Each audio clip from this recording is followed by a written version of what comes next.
Well, good morning, good morning, good morning, good morning, and good morning, everybody. Good morning, everybody. Welcome to another episode of The Morning Glow. Welcome to another episode of The Morning Glow. Got a great broadcast lineup for you this morning. You know what it is. This is Way Out Wednesday. This is Way Out Wednesday. Way Out Wednesday, the day that you, yes, you become the boss. All you have to do is give us a call, 678 381 1973 678 381 1973. I will say that number periodically throughout the broadcast. But again, the number is 678-381-1973. You all give us a call. We love to have your input. You become the boss today. Whatever you want to talk about, you can ask the question, and we will answer that question and answer it in its entirety. The best that we can. We will answer it in our entirety, the best that we can. And the only thing we're waiting on right now is for you to give us a call. Again, the number is 678-381-1973. Way Out Wednesday, Way Out Wednesday. Um, Waiting on my cast and my crew to get here. You know, everybody's coming. You know, today is Wednesday, hump day. So they're trying to get over that hump. They're trying to get over that hump, but everybody will actually be with us in just a little bit. This to give me an opportunity to talk to you for a second. Give me an opportunity just to talk to you and find out how everything's going on. Today is the 30th. Today is the 30th of December. Wow. 2020. 2020 has been something this year, huh? 2020 has really been an experience for a lot of people this year. And with this being Way Out Wednesday, give us a call, 678-381-1973. Give us a call and let us know what 2020 has done, meant to you, or what exactly does it mean to you. Are you happy that it's over? Are you happy that 2020 is over? Well, it's soon to be over. Let me say, you got a few more days. Just like your president, he's probably trying to do it all kind of stuff before he get out of here. But that's a whole different conversation. Um, and I've heard it being said. I've heard it said that he's not going to be willing to leave the office peacefully. Now we voted. The American people has voted. Um, it didn't work out. It did not work out in his favor. Did not work out in his favor. But now he's saying that he may not want. Well, his some people in his cabinet is saying that they've heard him say that he's not going to leave peacefully. He's going to stay in office because it was a fake election. People messed up the vote and they did all this and they did all that. And wow, the American people has voted, has spoken their word. They casted their vote. It didn't work out in his favor, and because of the fact it did not work out in his favor, now he's saying that it was a fake election. It wasn't right. Something wasn't right. It was mocked in some kind of way. He felt as though now had everything gone in his favor, he would be happy. He'd be behind the happy elephant, elated, and porcupine proud. But because of the fact that it did not work out in his favor, now he's pouting like a little baby. He's saying that it's not. I love that animation. Thank you very much. I appreciate it. Um, Now that it did not work out in his favor or the way that he wanted to come end up, now he's saying that it was a fake election. They're saying that they're still in the White House. And he got all his followers, if you will, the people that's following him is following behind him with this foolishness, saying that it was a fake election, saying that this is not it, and it wasn't supposed to go this way, and yada yada yada yada yada yada yo. Bruh, the election happened. The people voted. You did not win. You didn't win, brother. Last time you won, you beat Hillary. You was in office. Everything was fine. It was a perfect election. Everything was fine. It was the way it's supposed to be. But now that it did not work out in your favor, and because of the fact that it did not work out in your favor, now you're saying there was a fake election. Now you're saying that the world is against you, and you're not going to leave office. Well, we got people in place. We got some people in place that can get you out of that office. So on come the 20th of January, in just a few more days, what is that? 21 more days. In 21 more days, you getting up out of that office. Oh, you got to go. Oh, you got to go, bro. That's just what it is. You can do what you want to do, say what you want to say, pout how you want to pout, but you got to get up out of there. Ain't no two ways about that. You got to go. And if for whatever reason you feel as though you don't want to go, There we have some things in order, some things in place. We got some things in place to get you out of there. Good morning. I hope everything is well. Let me see what's going on with Captain Leonard. Hold on for a second. Y'all bear with me for a second. Let me see here. I'm working. Let me see. Let me see. Y'all bear with me just for 1 second. I apologize for this. People talking to me on my feed here. Okay, good deal, good deal. I hope my phone lines are working this morning. I think some people trying to call in, and the phone lines may be acting up this morning. You know how technology is. Sometime it work in your favor, sometime it don't. Sometime it do what it's supposed to do, sometime it don't. That's technology. But at the end of the day, we still got to keep this thing going. We got to keep this thing going. And let me see here. Okay, making sure that wasn't nobody waiting in a waiting room. We got a waiting room here that people wait in from time to time. When they come in, I have to take a look at it, make sure that they're not there. But anyway, 2020. Let's get back to 2020. Um, and I guess the biggest news. There's a few big news that happened in 2020, but certainly one is the whole COVID situation, this whole pandemic situation. Um, and let's talk about that for a second.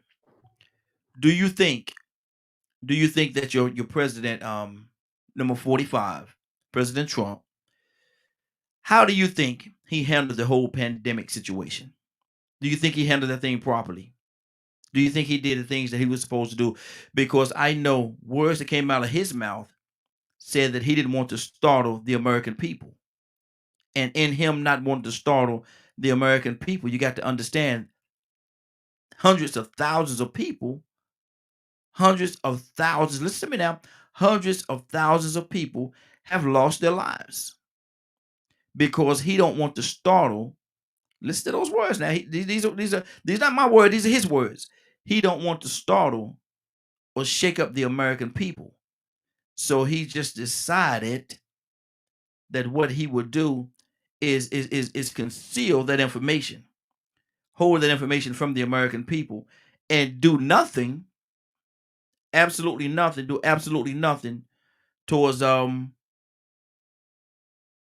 coming up with a cure, giving us the proper precautions that we need, putting us in a situation where we can protect ourselves. Not necessarily that we wanted him to protect us, but to protect ourselves. We were not given that out. We were not given that option, and because we were not given that option, a lot of lives were lost. Now that's my take on it. Everybody might have a different take on it. Everybody might have a different viewpoint, and if you feel differently, that's fine. We don't have to agree, but we can have a dialogue. We can talk amongst each other and discuss our points and find out. Maybe you have some points that maybe I'm not looking at, that maybe I'm not seeing. Okay, let us say he tried calling. Let me see here.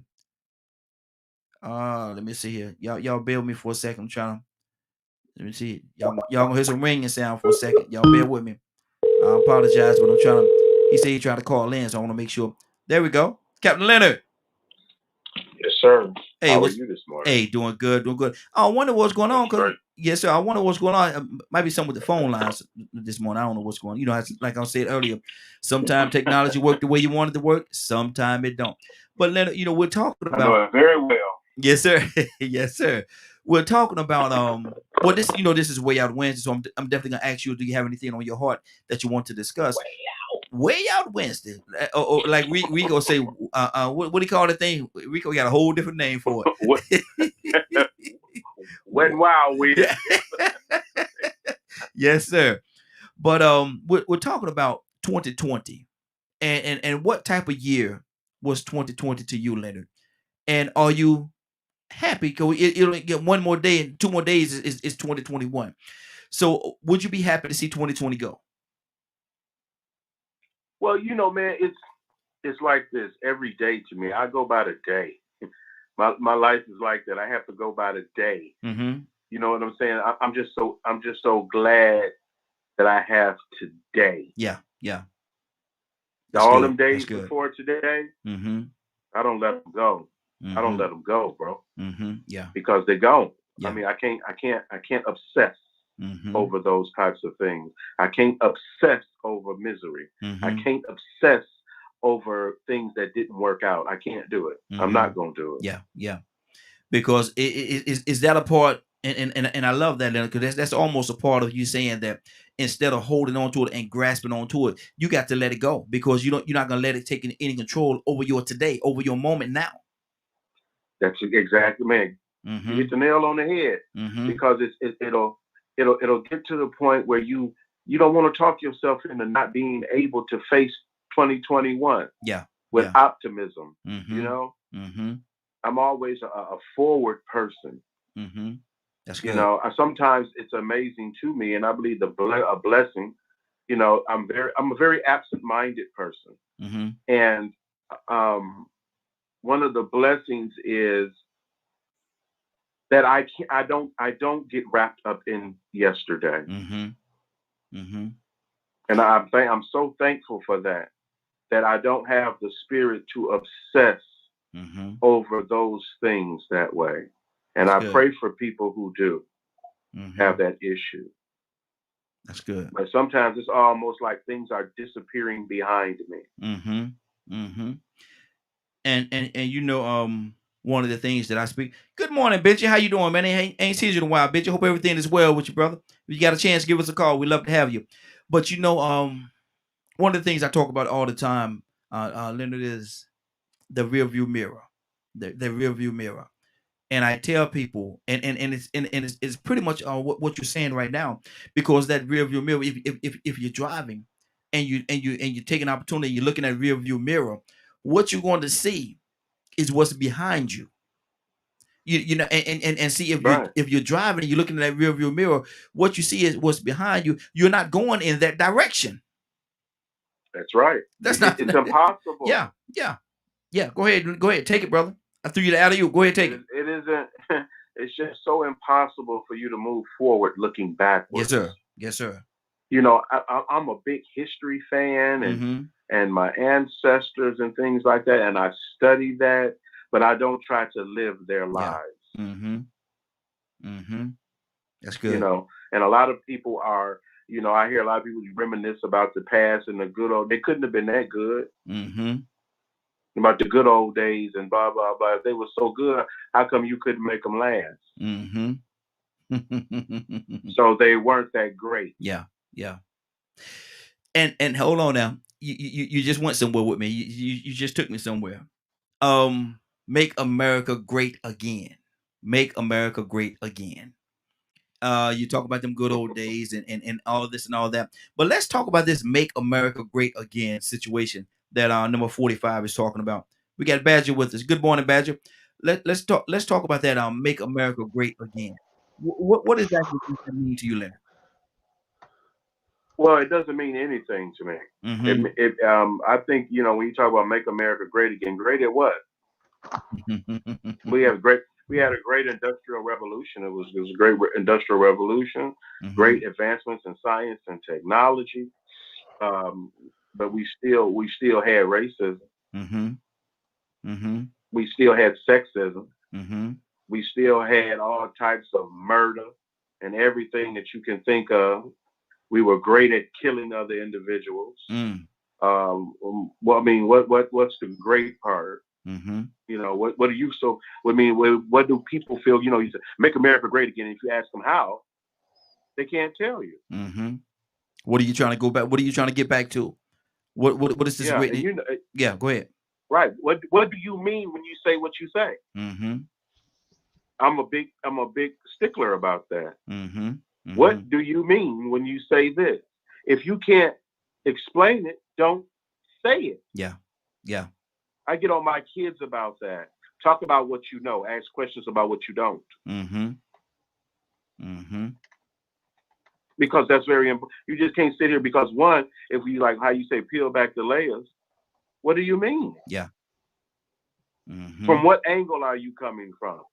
Help me to understand what you mean. Exactly. Make it plain to me. Make it plain to me. Right. I mean, because if you're gonna say "Make America Great Again," and the great part of you is having your space, and that's what you say. Exactly. Absolutely. Because maybe that was great to you. Maybe it was great to you when black people couldn't drink out of certain water fountains, couldn't ride in front of the bus, couldn't do all these things. Maybe that's great to you. Mm-hmm. You know, so I have to ask, what's great? If you say we got the best killing machines, yeah, we great at that. We great at killing people. We do that excellently. We drop bombs on people that destroy them for many, many, many, many years in their generations. We dropped a nuclear bomb on someone. And see, that's what we were great at. The thing that people don't want to accept, a lot of times people don't want to accept the harsh reality is America, man. Truth of the matter, and I lived in America all my life. Honestly speaking, don't know if I want to live anywhere else. Don't know if I want to. I'm not saying I don't, but I'm just saying. But America has a lot of blood on its hands. Oh, plenty of blood on its hands. America has a lot of blood on its hands, man. And what the rest of the world is seeing and starting to realize is we are that common foe. We are that bully. We really America is that bully that people talk about all the time. People talk about, I hate a bully and I hate what America is and has been that bully. Now, watch this. I want to go to Badger. Badger, what's on your heart this morning? Now, we're talking about America being that bully. Man, yeah. And from your history, brother, from your history as well as our history, the bully that America has been. So let's talk on that, Badger. Good morning to you, sir. Good morning. Speak your heart, man. Way out Wednesday. Way out Wednesday, brother. This is way out Wednesday. I can't use the term America. Because the American people are one thing. Our government is a whole nother matter. But see, Badger. But let me say this to you, Badger. I'm gonna say this to you, man. I love you, my brother. I love you. But you always you try to be. Don't be nice, man. It's not about being nice. The people that run this country have figured out how to trick, how to rule. They've kept the hatred and the supposed truths about slavery and other things continuously. And it isn't until individuals get this light bulb to click in their head and go, wait a minute. This wasn't what they taught me in school. Yeah. They didn't teach me that things said this or that or whatnot. Why didn't they teach me that in school? Well, schools are general education, but they don't. Part of that general education, they don't really show or tell you that you can continue your education on your own. You don't have to go to college. You can do it in your home. They don't teach all that. So a lot of Americans have what I consider ignorance. They honestly don't know any better. Okay. And then you have the Americans that actually do the research. They do the protests. They're activists. They're either activists or they do self-advocacy or advocacy for their own family or kiddos and whatnot. So that's why I can't just use the blanket term America. Because not every single American are like that. Okay. But see, one of the things that I see, and everybody view things different. Everybody view things differently, and so I definitely respect the way that I view things as well as you, and certainly Leonard will view things different from the two of us. But when I look at America, and I understand you say it's almost like you're saying the church is this and the church is that. Well, it's not the church; it's the people that's in the church. I understand that, and that part is very true. But America as a whole, the people in America, has so much blood on their hands. They've gone different places, and pretty much everywhere that they've hung that flag, there's been some kind of a destruction, some form of destruction. When they hang that flag, when they post that flag, you could best believe that it's not going to be the same that it was yesterday. some destruction that's going to come, some bloodshed. But you know what? We also bloodshed. need to make it clear, Raheem. Mm-hmm. It's not just America. No, it's not. But you know, I can only speak about America. That's because that's where I am. But you absolutely that's where you are. Yeah. But what you know is different. Mm-hmm. Mm-hmm. Where you are is just a place. Mm-hmm. But that does not discard the fact that before America, Britain was doing it. Mm-hmm. Before Britain was doing it, Asia was doing it. Mm-hmm. So, you know, what the American government has done is heinous. Yes, absolutely. And that's my point. Yeah, absolutely. And that's what we're doing better than anyone else, being evil. We have perfected our killing machine, is what we have done. But we're see, about wealth. But see, Leonard, and the thing about it, and the part that that's so very disheartening to me is they say they do it under the umbrella of being spiritual, of being religious, of being Christian. No, they don't. What they say. They'll say that all day long. Yeah, that's well, that depends on which version of Christianity. They say it, but this thing about it though, in God we trust should not be taken out of concept. Okay, speak on it.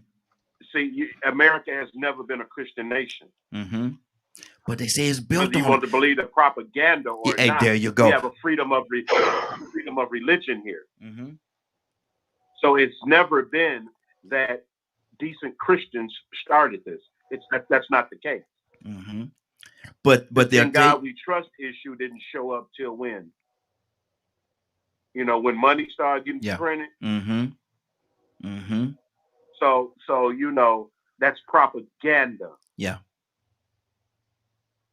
You know, it's not, and you know, this people say, I hear a lot of people saying it's just frustrating. Well, when they took prayer out of schools, I don't ever remember prayer being an issue in school.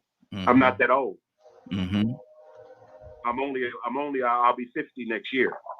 Man, we ain't never prayed in school. We ain't never held no prayer in school. So I don't know what these people talking about. Wait, you didn't have prayer in school?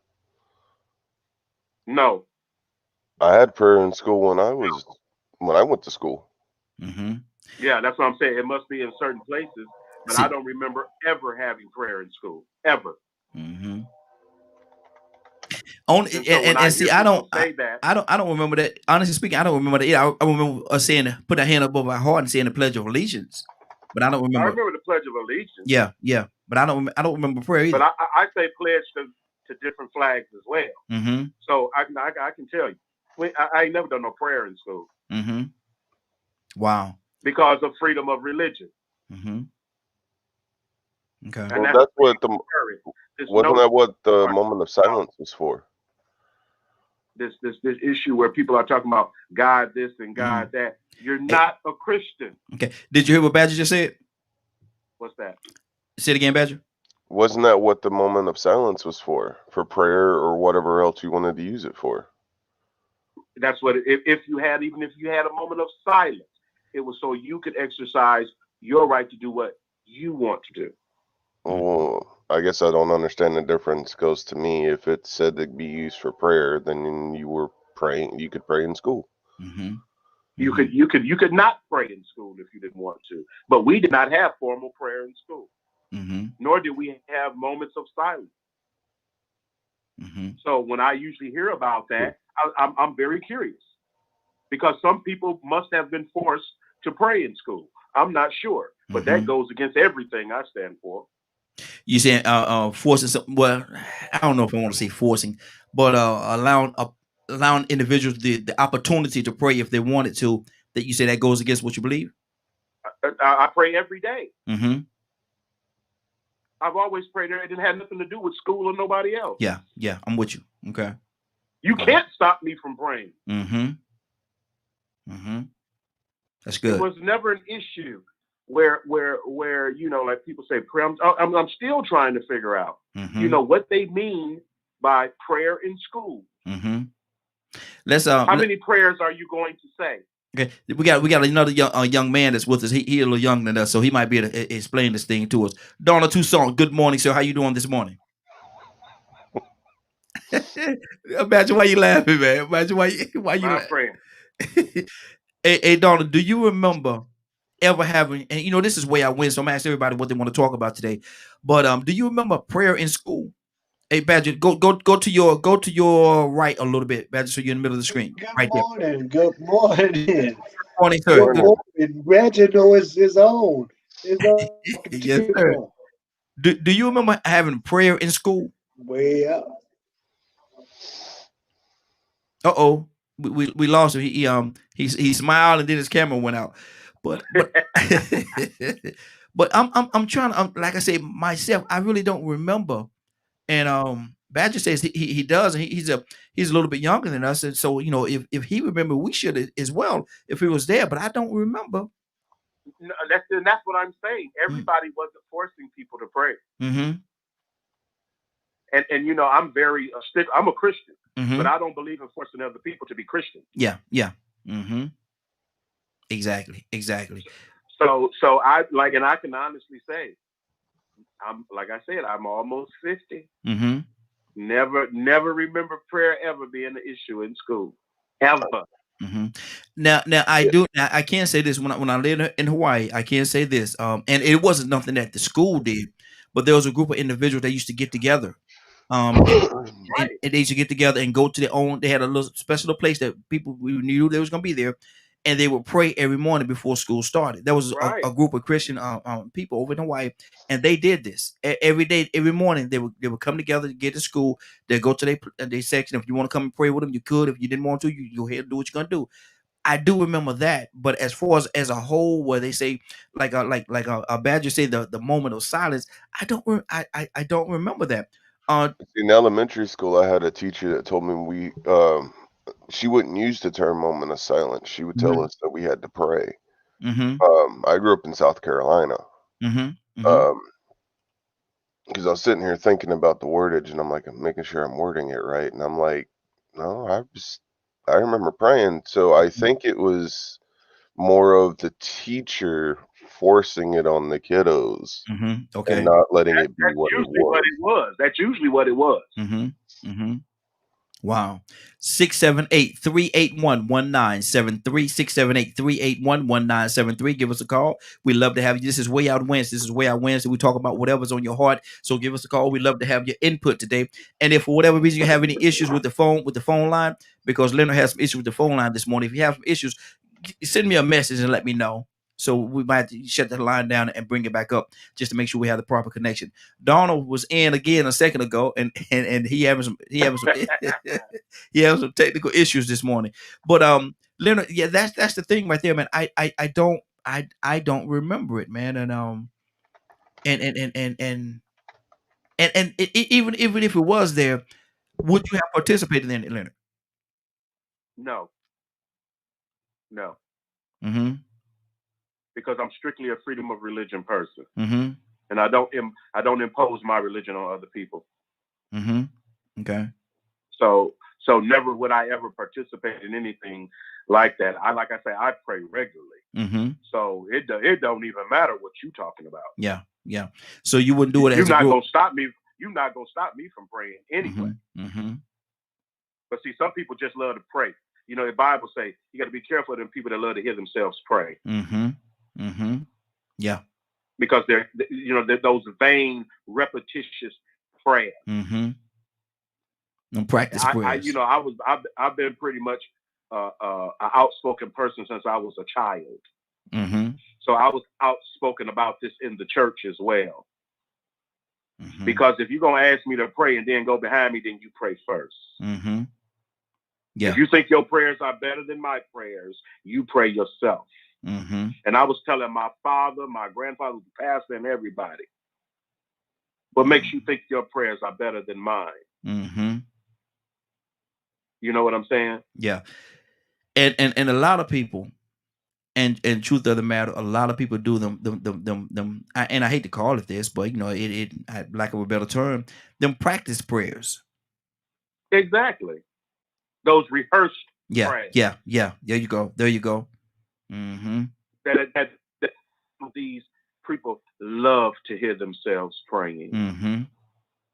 That's why you got some people want to pray for you all the time. And get in front of a group and want to pray and yeah. I don't remember. And Leonard, you tell me if you, I don't know if I ever read, saw, or heard of Jesus being all loud and hollering and screaming and all. Ain't no. Have you ever heard that before? Man, let me tell you. I'm just saying. Love the teachings and the principles of the gospel of Jesus Christ. I don't care nothing about the rest of it. I care about salvation. That's what Christianity means to me. So anything outside of that is things that man have created for themselves. I can go along with those things that God says, but I have a problem with those things that men say. Yeah. Because, like I said, I see people get up in front of the church, and I wonder sometimes, why you gotta be so loud? Why you gotta yell at me? What are you yelling at me for? But I mean, that's style. That's like I tell people, the culture. That's our culture. There's an art to preaching. There's a way to do it best. There's a way to do it where it's the most fulfilling. There's a way to do it where it's very exploratory. I love the culture. Our choirs and the beautiful noise that people make. Praise and worship is awesome. It is. But that's what it is. That's the place for that. But see, you can't. But then when you get out of here and you walking around, you at work, that's not the place for that. No. You go to the temple for praise and worship. That's what I like about it. It's not, some people just Christian just to tell everybody they going to hell. That's so sad. Yeah. That's so sad. Exactly. Go ahead, Donna. We got Donna back. Donna, now, have you ever seen anywhere where Jesus was hollering and screaming and yelling like a lot of these preachers do? Oh man, we done lost him again. But I don't know what's going on with Donald line. This one, but man, I'm gonna tell you something, Badger. That's what they do though. Hold on, bro. Wait a minute, brother. Wait a minute. Oh, that's way out Wednesdays, right? Yes, sir. I got 2 questions. Leonard, get ready for this. Yeah. It's based on the comment you made, about Christianity and the government. Yeah. Native Americans didn't have the right to their religious paths until like 1979 into the 80s. Okay. They couldn't do the ceremonies or anything. And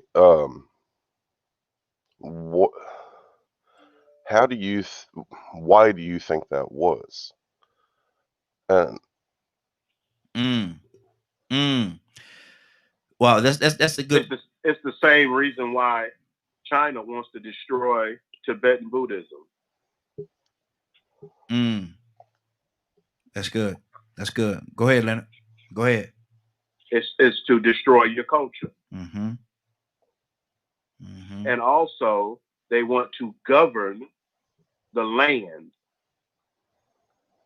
And I believe that the Native Americans are very much into the land and what it means to them. The wind, the water, and everything else. There's a connection. So what they do is they demonize the way you may worship or talk to the Creator, because they don't want that to have any value for you and to get you and your other families and tribes to assimilate into their culture. Good enough. So it's to destroy your culture. Exactly. And again, we're back on America. America has done this to a lot of people. Go ahead. I don't view it as America. I view it as men who used a belief, a religious tool, to keep people at bay. Well, when I say America, Right. when I say America, I'm actually speaking about the people because that's what the acts have taken place here in America. So that's why I say America. It's not just it's all over the country. It's all over the world. It is, but I think what we're talking about right now is the atrocities that's happened here on this soil. Okay. Mhm. So today's focus is America. Well, when I say America, that's what I'm speaking of. And certainly, I'm not gullible to think that it does not happen all over the world because it does. But what we're speaking about right now is what I'm speaking about right now is America and what America has done because we start off talking about the Make America Great Again and stuff like that, which make America great again. And that's where our focal point was. And but like I say, everybody, this is where I went, man. You can go where you want to go. Go with it. It, like most of you guys follow like the Christian belief. Yes. Yes. I acknowledge and I accept that, but Mm-hmm. that's not per se the path I walk. Mm-hmm. Okay. Mm-hmm. And to me, making America great again is a lot of like similar to the group that we have here. Mm-hmm. Y'all accept me for the path I'm on. Mm-hmm. Y'all are just as open-minded as I am, Mm-hmm. because I'm just as curious of how y'all view the world, because there might be something that y'all see or view in y'all's walk of life that might be good for me to do. Mm-hmm. Mm-hmm. May not be everything. Mm-hmm. It could be something as simple as just word usage. Yeah. You Okay. know, my point of view is to use certain words because if you use these other words, you're giving something else the responsibility. Mm-hmm. Mm-hmm. So it's, And what you're speaking about is ownership. Taking ownership of your position and what it is that you're doing and what you're trying to do and what you're putting out there into the atmosphere. Taking ownership. Yeah. That's pretty much what I'm hearing you say. Certainly correct me if I'm wrong. And and I don't think America does that. I don't think they take ownership for what they do. Mm-hmm. I don't think so either. I can agree with you 100% there. I don't. Well. Now, hold on. America is exactly aware of what they do. No, he say take ownership of it. They don't own it. Oh, yes, they do. Mm. Oh, yes, they do. Oh, well, okay, yeah, yes, hold on. They put that flag everywhere they go. Mm. Is that taking ownership? Yes, it is. To let you know we did it. This is how it happened. Mm-hmm. Now, if you want to talk about what they don't tell you, that's a different story. Mm-hmm. Let's speak about that for a second. Okay, just a quick question. What can you teach me the word difference? Because I absolutely think I used the wrong word in that instance. Mm-hmm. Now catch me up to speed. What do you mean when you say the word difference? What part are we talking about? When I was using the word ownership, it was talking about like the American people in general. Mm-hmm. But I absolutely agree with Leonard Mm-hmm. because America admitted to killing JFK. They admitted to quite a lot of bad things that they've done in the past, Mm-hmm. but the American people have ignored it. Mm-hmm. Well, America is not a person. America is not a person. Yeah, exactly. Mm-hmm. And that's the so point. there's a lot of people that like say, for instance, you remember the protests. Every American are strict anti-war individuals. Mm-hmm. So there is ownership because of the people who run America. What they don't tell you is a lot more important. Mm-hmm. Or what they don't expose or what they keep classified. Those are the only things really that the American people don't have access to. And then after a certain time, it expires and then it becomes released to the public of what may have happened 25, 30 years ago. After the fact. Mm-hmm. And it's because of the men in charge. This is what they're doing. And if you don't put good men in charge, this is always going to go on because of private interest. We are a big private interest group. Mm-hmm.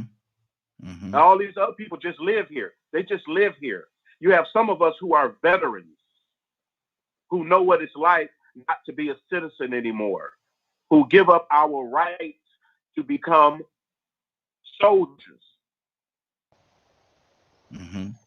Because that's what happens when you become a soldier. You give up all your rights. Wow. And you're now governed under an entirely different constitution. So that's a huge separation in what the common civilian is aware of and concerned about. Like when you say accountable, the people can't be accountable. We can change it. We can do whatever we can to change what we're doing. And that's what we, as an activist, that's what we fight for, to bring issues to the forefront so America knows what's going on. It's easy in a place like America to not care about anything else. Okay, let me pull Donald Toussaint into the conversation. Good morning, Donald. You have some struggles there, brother. I'm still struggling. I'm gonna not smile this time. Maybe there you go. The last time you smiled and the whole camera went down. I said, oh Lord, what Donald doing over there? I'm gonna put on a badger face, sincere smile. I mean, yes, sir. Look at him. But what do you think? What do you think about what we're talking about, brother? And we're saying that America has a lot of blood on its hands, but a lot of things that is done through our history. Now, Badger don't let me say in America because he said it's not America, but in the scheme of the thing, it's America or the Americans that has done this. Well, as a multicultural nation, we voted them in, the one that does it, so that we allowed our spokesman to do the damage. If see the people that we have in power, called, and we just watch. That's all we do, and pray. Watch and pray. They do it, and we pray, and we watch. Because we've either either voted them in, or didn't vote at all, and allowed them to be voted in. So we just watch the show and complain. Just like now, I was trying to figure out when to come in on y'all's conversation. When you start talking about the moment of silence and the praying in school, and when the moment of silence came into play, it was because of around the time when they were shutting prayer out of school. Yeah. Because one lady had a problem with praying in school. So during that, and I don't know if this is all fact, but during the process, they start silencing your prayer. So it was a work in progress to the point where, we could say the Pledge of Allegiance and you could bow your head, because there were some people got offended about you calling on the name of your God, because they had another form of religion that they worshiped. So it got offensive because the Christians, per se, had a voice, and they had Jehovah's Witnesses, they had others, denomination Muslims, and other nationalities that really didn't have the same process of worship and prayer or calling on the name of the Creator. And because we would end off with "in Jesus' name," oh, hold up, wait a minute. Yeah.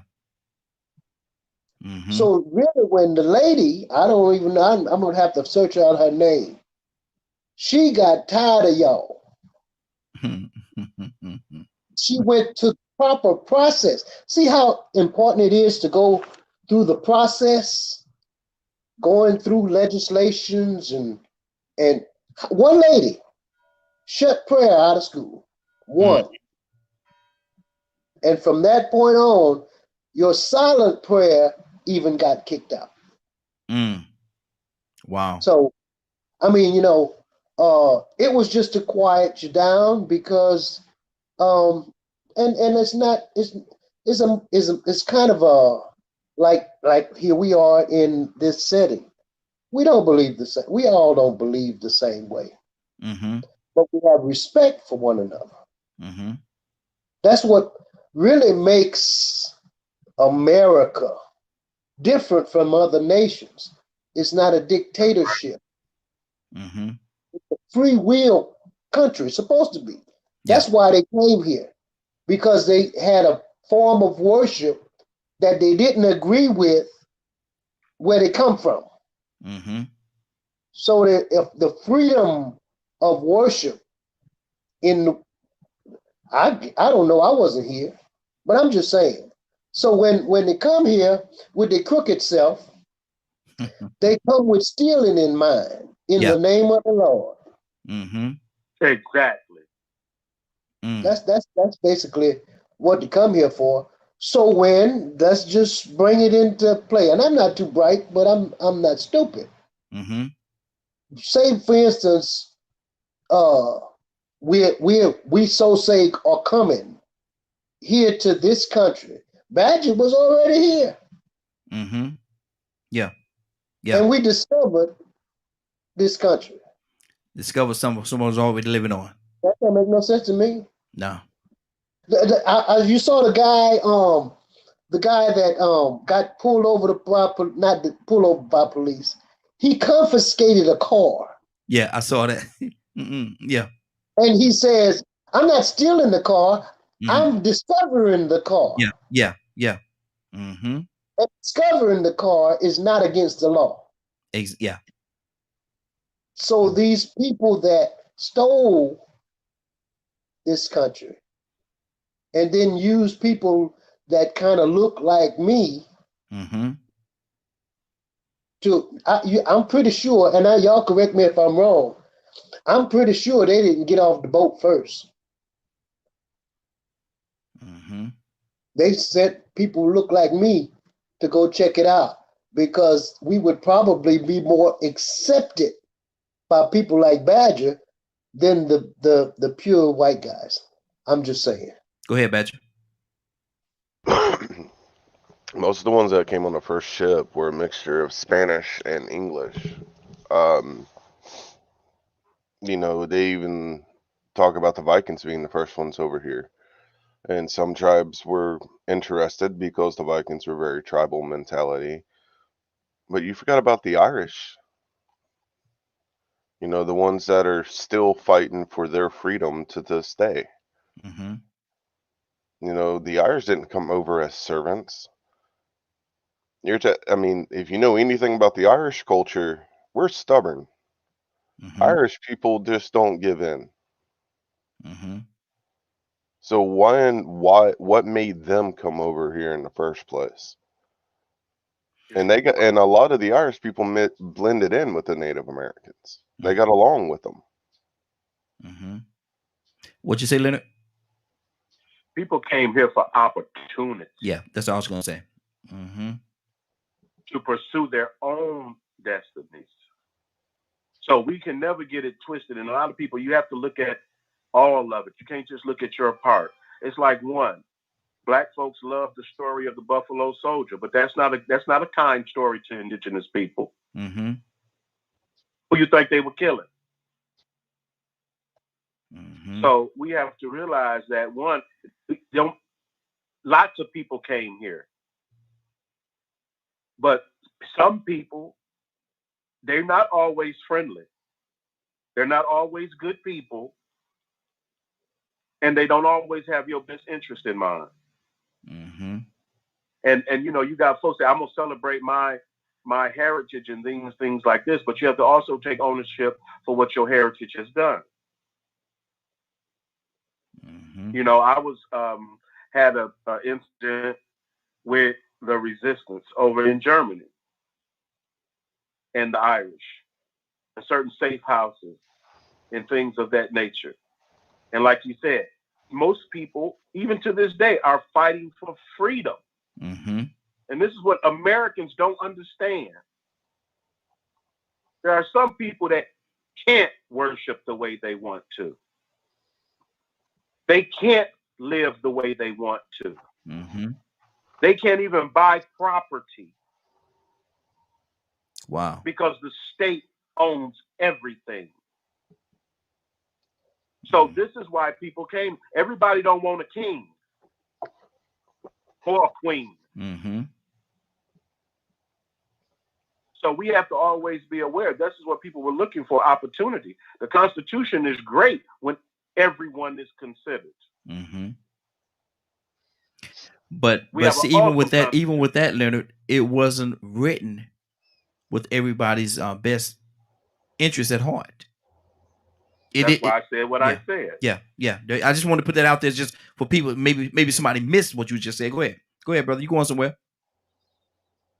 So you have to decide: are you going to be a part of the good, or you're going to be a part of the bad?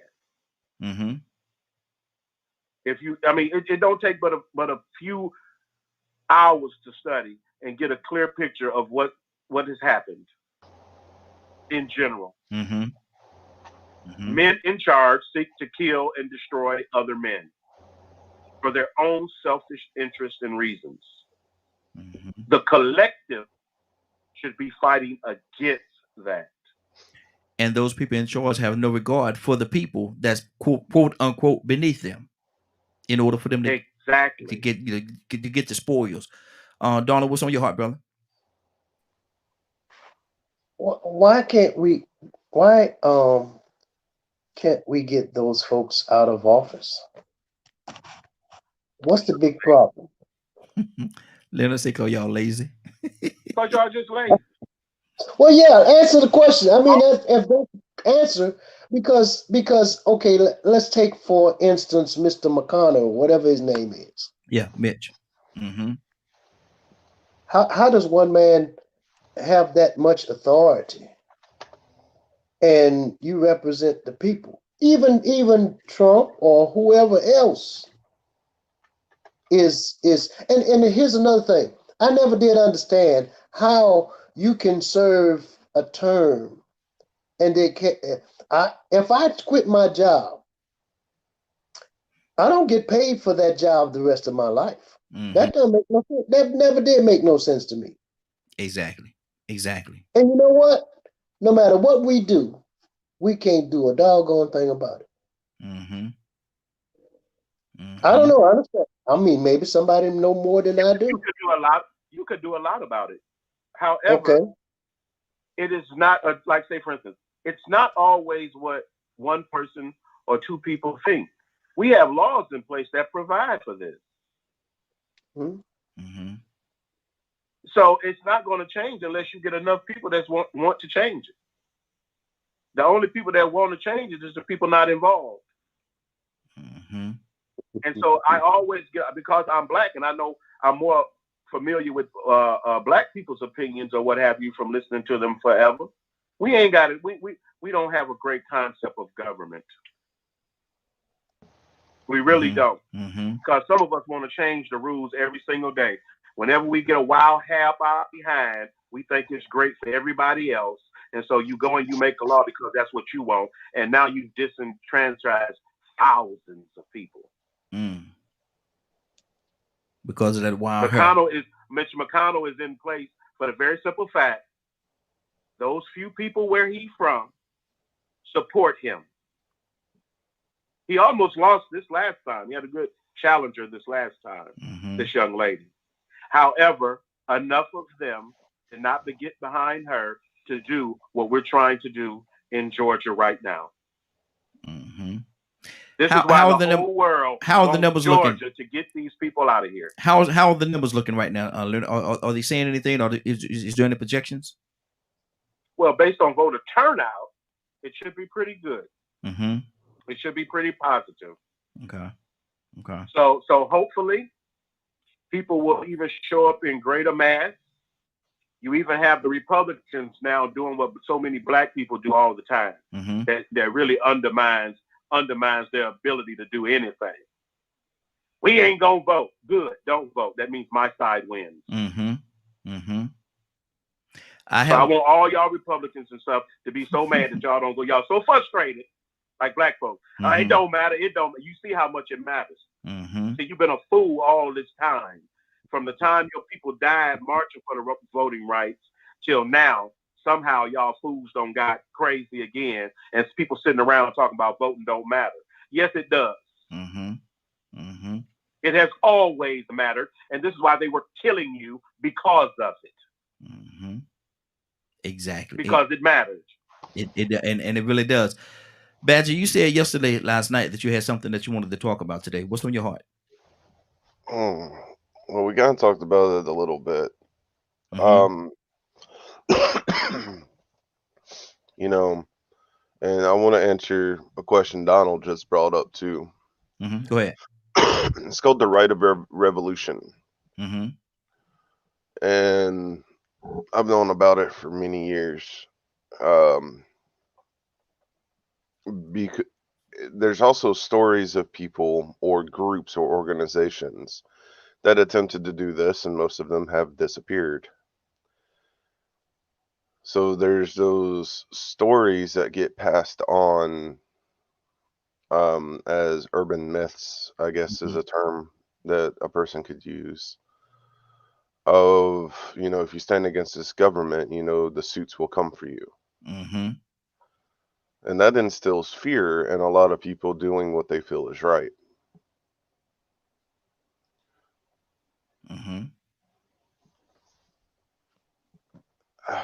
I'm trying to figure out how to...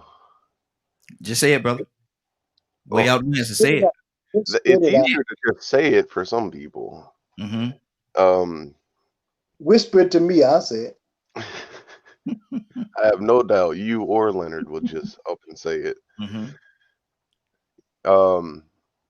It boils down to realizing that that it's how do you word that? Like the right to revolution, and Leonard brought up about voting. If you actually study the laws, the people that are in the House and Senate are only supposed to be there for a certain amount of years. The people are putting the same people in. That's why they've been there for 40, 50 years, or however long some of them have been in there. Some people in some states are starting to go, wait, we can kick that dude out or that person out because we don't agree with what they're doing. And guess what's starting to happen? They're starting to do We're getting some new people in. Yeah. But it's taking people to actually... Go ahead. For instance, we know that we got a problem in Kentucky, right? The problem is in Kentucky. See, this is what the strategy going forward. And let me clear something up. We do not have a right to revolution. That's not a right. You have a right and a freedom of speech, and you have different freedoms and things like that. You can be civilly disobedient as well. Civil disobedience is a thing in America that we pride ourselves on, because we do have the right to vote. We can change like when people say, well, how do you get them out of here? You go and vote them out. Your problem is you can't get enough people to go down there with you. That's the problem. Because you may not want to admit it, but there are certain people that they're racist. Like we got a problem in Kentucky. I can guarantee you where Mitch McConnell is from in Kentucky, his district is such that he represents folks that look just like him. They old, they white, and they racist, and they vote religiously to maintain power where they're at. That's why racists stay usually where they're at. Because if they get outside of their comfort zone, see, then your uncle ain't the sheriff no more. Yeah. And you don't know the judge down there no more because your mom and them, the judge used to come by your house because y'all parents is friends. And they used to get together for their little clan meetings, and they used to decide how they're going to run cities. And the sheriff was related to the judge was related to the prosecutor, and all of them was white, and they all was racist. So what kind of justice you think you're going to get? Rico, good morning. You can't. Exactly. Good morning, Rico. How you doing this morning, sir? Man, I can't complain, man. How y'all doing this morning? Hey, doing good, man. You ain't said this morning. Grand Rising, ain't it? Yeah, Grand Rising. I normally say it, but I just went ahead and kept on going with what you were going since I'm so late. Yeah, we're talking about America. This is way out west, so we definitely gonna talk about whatever's on your heart. But right now, what we're discussing is America and the amount of blood that's on America's hands. What do you say to that? I mean, yeah, they've been pretty barbaric. It's been, documented throughout history. They've not just America, but Europeans. They've traveled from continent to continent, conquering and taking over resources and implementing laws that went against the people, the indigenous people of those lands. If you go back and look at, I hate to reference Hollywood movies and stuff like that, man, and cinema, acting, any kind of scripted stuff. But sometimes those things are based on what's currently going on. And you can look at a lot of new martial arts movies that's based on the past, and look at old martial arts movies, and you see the white British Commonwealth people that's over the Orientals, they're over the Asians, they're either over the Japanese or they're over the Chinese, and they going back answering to them. And then you see this big white boxer that's in there trying to beat up a little karate man or whatever. And it's nationwide in India. You know what I'm saying? It went over there and took over their resources, dominantly. They did it brutally. They did it through force.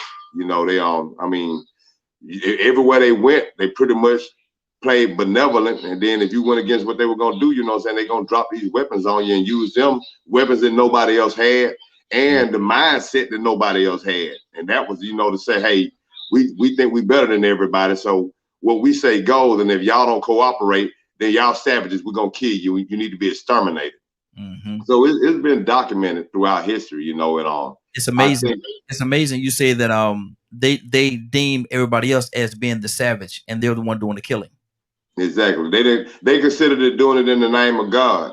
And that's something bringing them to civilization. We need to tame these brutes and bring them into worshiping the Lord. And I mean, come on, man. Like I said, this has happened as recently as 1958. I ain't gonna say I hate, but I really shouldn't have to go all the way back to what they did in Japan and China and India. Talk about what they did in 1958, when we went and took the kingdom of Hawaii and turned it into the state of Hawaii. When we killed that, when we told the woman that was over the monarchy, and I want to call her a black woman, because most 9 out of 10 those Samoans over there are very black related. And if you see pictures of her, she looked pretty much like a normal black woman, even though she was Samoan. But they went and overthrew the parliament and everything, just got rid of everybody, destroyed their whole system of government that was in existence.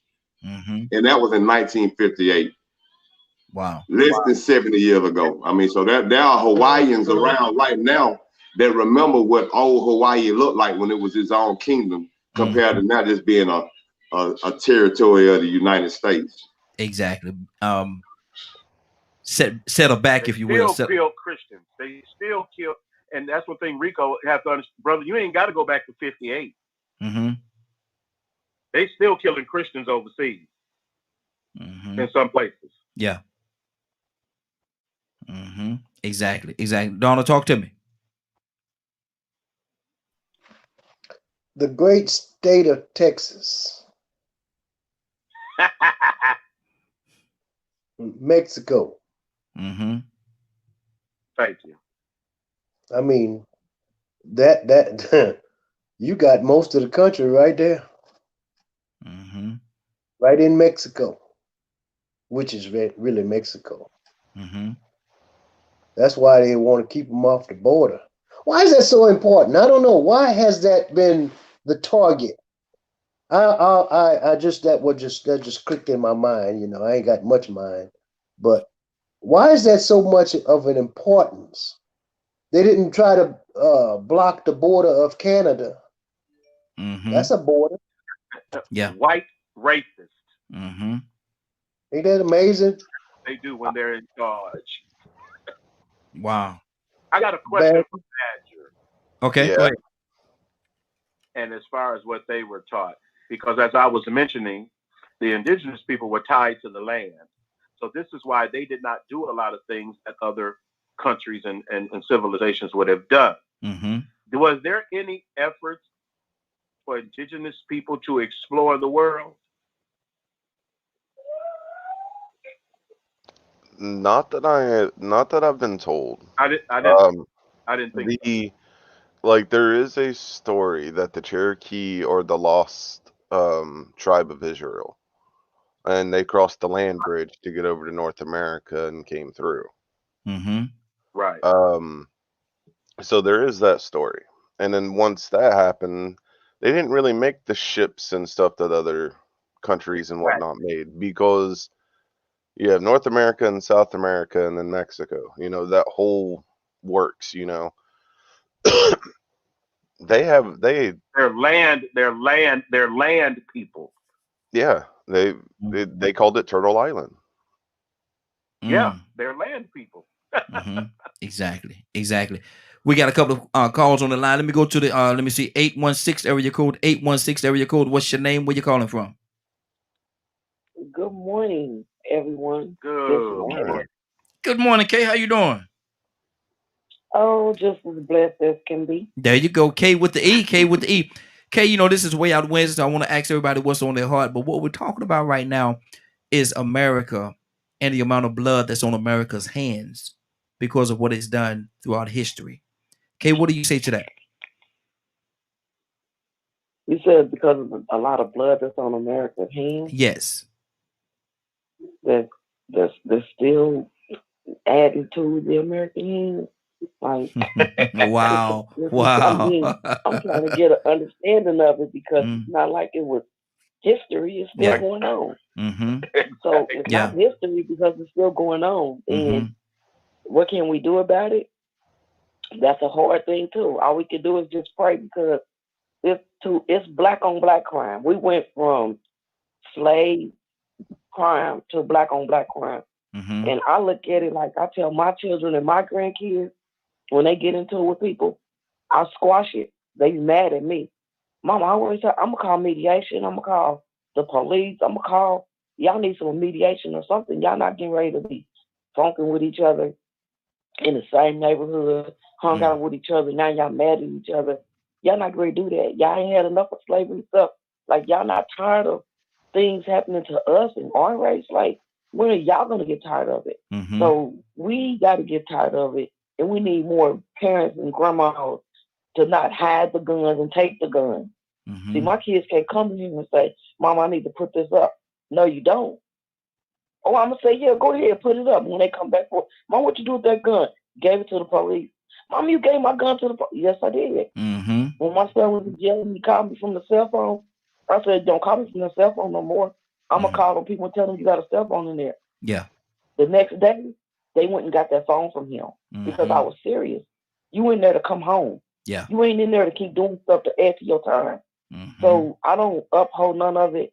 And I think that now that we know better, we should do better, and we shouldn't shed our own blood. We shouldn't shed no blood, because them white people got our bloodline because their ancestors were so busy sleeping with our ancestors that our little junior ones were sleeping with their little kids, and then their daughters was coming up pregnant, just like it happened on the movie. Whatever, I can't remember the movie, but the girl came up pregnant. They wanted to know whose baby is this.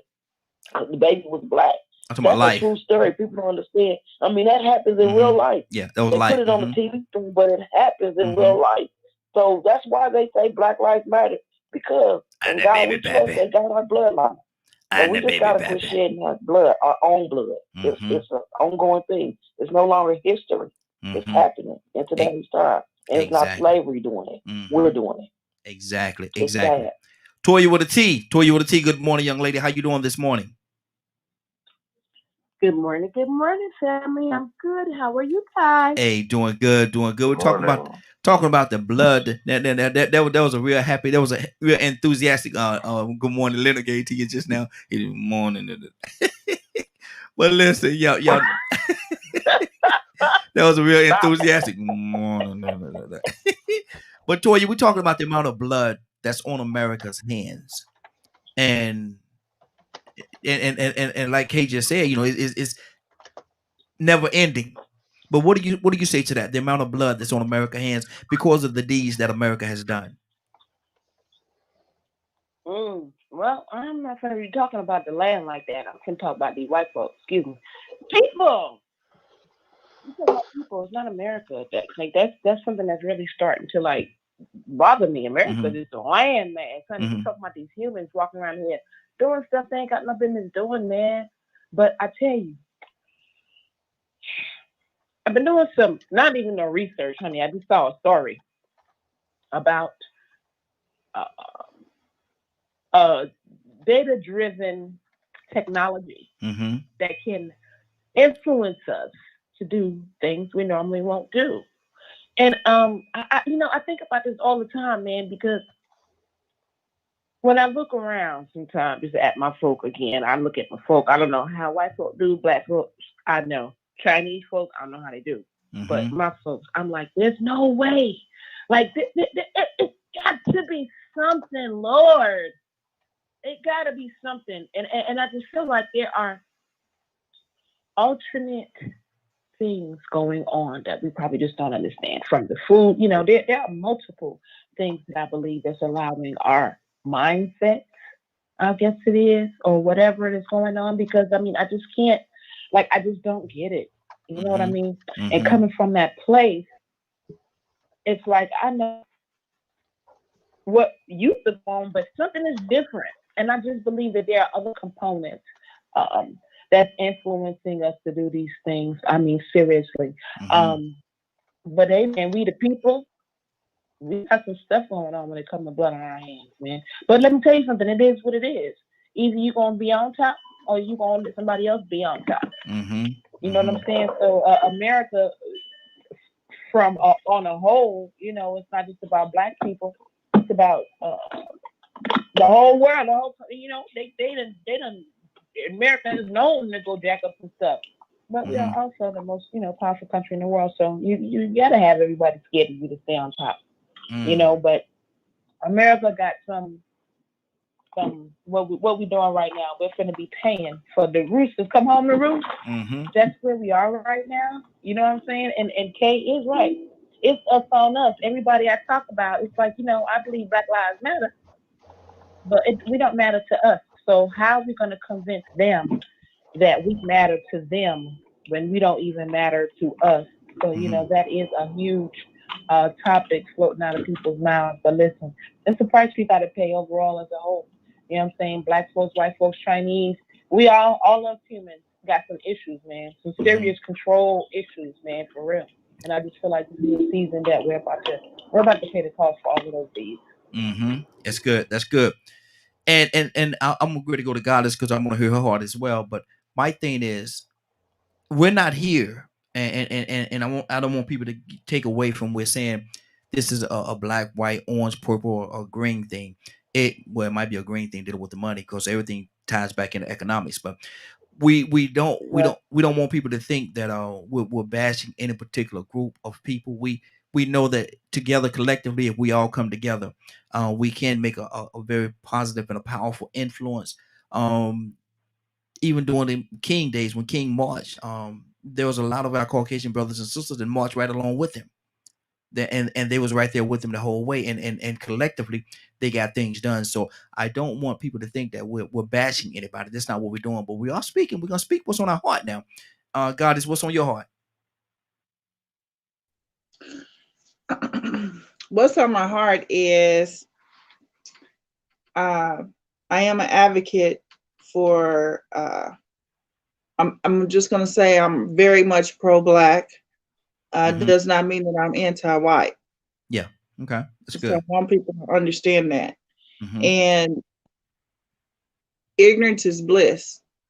And majority, our community is got ignorance in it. It's $1 billion industry. I don't know if people understand that, but our Black people, it's $1 billion industry of ignorance of Blacks, because we won't wake up. We will not wake up. We are selling our grandmother's properties. We take our money and we spend our money on Nike, shoes, everything. And we rather pay rent than go buy a house. I mean, I'm aware of the red line districts. I'm aware of the areas where they wouldn't allow us to buy property in certain areas and neighborhoods. And it is systemic. It's a systemic problem. But if we're not police officers, we're not getting our kids to turn in to be police officers, we're going to continue to have those problems. What does it stop? Go ahead. So if they do become police officers, we can stop the police brutality. If we collectively get together and start filing every officer that continues to do criminal things, you file against their police officer as a group, as a collective group. So therefore, one person is not looked out at. When you have a prosecutor and there's prosecutorial misconduct, you start filing against that prosecutorial misconduct. If y'all don't know how to do it, ask me. We got 2 prosecutors already out of Kansas. Working on them now. Because we are falsely accused. We are wrongly done. I don't believe in black on black crime. It's just as much black on black crime as it is white on white crime. I don't believe in that. They do more crime than we do. It's just that we're talked about. It's a negative connotation. That's good. That's good. Rico, what's on your heart, brother? You know, there's one common thread that I realized that only one thing really that we're really missing, and that's the mental awareness. I realize that some of us are religiously awoke, some of us are economically awakened, some of us, you know what I'm saying, are educated, but we still lack that mental awareness to observe the basic human nature that they utilize against us. When we ask the question, well, how did we go from slavery to black on black crime? Well, why don't we understand that our vote counts? You know, why don't we respect the fact that people died for the right to vote, and now we saying voting is a waste of time? And you know, I really thought about it. You know, it's a certain thing with human nature that you just cannot get away from, and religion can't do nothing for it. Economics can't do nothing for it. And it's just observing of basic human necessities, the mind. So I looked at it. You know, when a child is born and then they get to a certain age, they can walk around. They might walk over to a stove and see a flame. And if they don't know that flame could burn them, they might put their hand in it. But every now and then, if somebody is paying attention and they know the children are curious, they're going to prevent that child from doing that. And they pop his hand. Pop, pop. Yeah. You're going to burn yourself. Then sooner or later, as they get older, they realize, okay, that's why they did that. So they're going to tell their children to prevent them from doing it. And mentally, it's going to become recognized throughout generations that you shouldn't stick your hands in the fire. So we're going to not do it without them having to tell us sooner or later, because we've been used to getting popped in the hand. So now imagine when black people were showing up to vote. Come on. So then here come the grandparents. Hey, I want to vote. Don't you talk about no voting. They going to get you, boy. Oh, I want a revolution. I want to get them white people back the same way they did my daddy. But see, human nature tells you that you still got to have a release.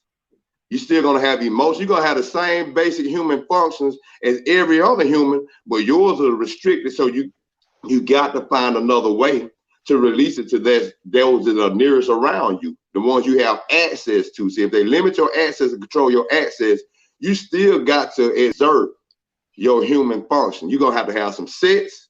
You're gonna have to let out some anger. You got to find a way to release your anger. You got to find a way to celebrate and have joy and happiness. You still got to find a way to function and survive the way a human is supposed to in his environment, even though he may be restricted to all the rest of the access, even if he's restricted from getting justice from white people that did something to him, but he gonna get justice this time from this nigga. I'm gonna get justice this time, man. Ain't nobody gonna stop me now. Ain't nobody gonna help your black butt. So they gonna go overboard. I'm gonna get you for what you did and what everybody else did. Now we got a problem. Look, we still haven't been able to get our justice, our vengeance or retaliation from those that really have done us, and we know better, subconsciously, subliminally. You get what I'm saying? I came up with the term just a second ago. Subconscious self-restriction. You self-restrict yourself from going out and doing things that are supposed to help you, because through generations in the past, somebody told you, don't you do that, they're gonna kill you, they're gonna lynch you. So now we've inherited a certain respect and a certain rule about how we're supposed to carry ourselves and what we can and can't do, even though we are free. And we embrace this same separation and segregation that they instilled in us, not realizing truly where it came from and what we are holding ourselves back from, because we are not mentally awake on human behavior. Yeah, there's a certain thing we have to have, you know. And I'm gonna end it in about a couple more seconds, man. That's a mindset that really is hard to break away from. But if you really understand how that happened, how can another group of people come in control? Because they stayed loyal to the tribe. See, when you in the process of really doing everything for the community, then you'll come up with these rules and put the right people in place to work together to implement your tactics to gain control of resources or to get progress in your community. But by them separating us, we don't even know how to come together. And if we do come together, it turn into gangs. It turn into Crips that's killing each other instead of going in the right direction, because we still got that subconscious. Don't you go mess with that white man. They gonna do something to you, but turn your head. Don't you look at that white girl. See, they ain't lynching people now for the way they did in the past, but somewhere in the back of our minds, we know that we better not cross a certain line, even in this day and time. Exactly. Badger, let me ask you this question. We got a caller. We'll go to the phone call in just 1 second. But Badger, are you free? And honest? Are you free? No. What is restricting your freedom? Ooh. You would ask me that, wouldn't you? Come on.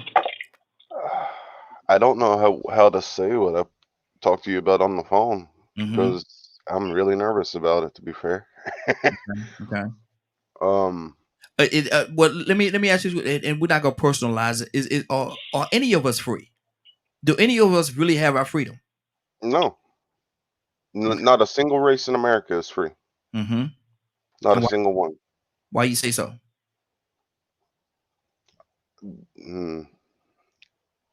I go back to what Rico was touching on. We're bound to what we've been taught, and until the person can get away from what was taught, you know, most of the white people think that Native Americans are savages, Chinese are opiates, you know, black people are entitled, and so on and so on.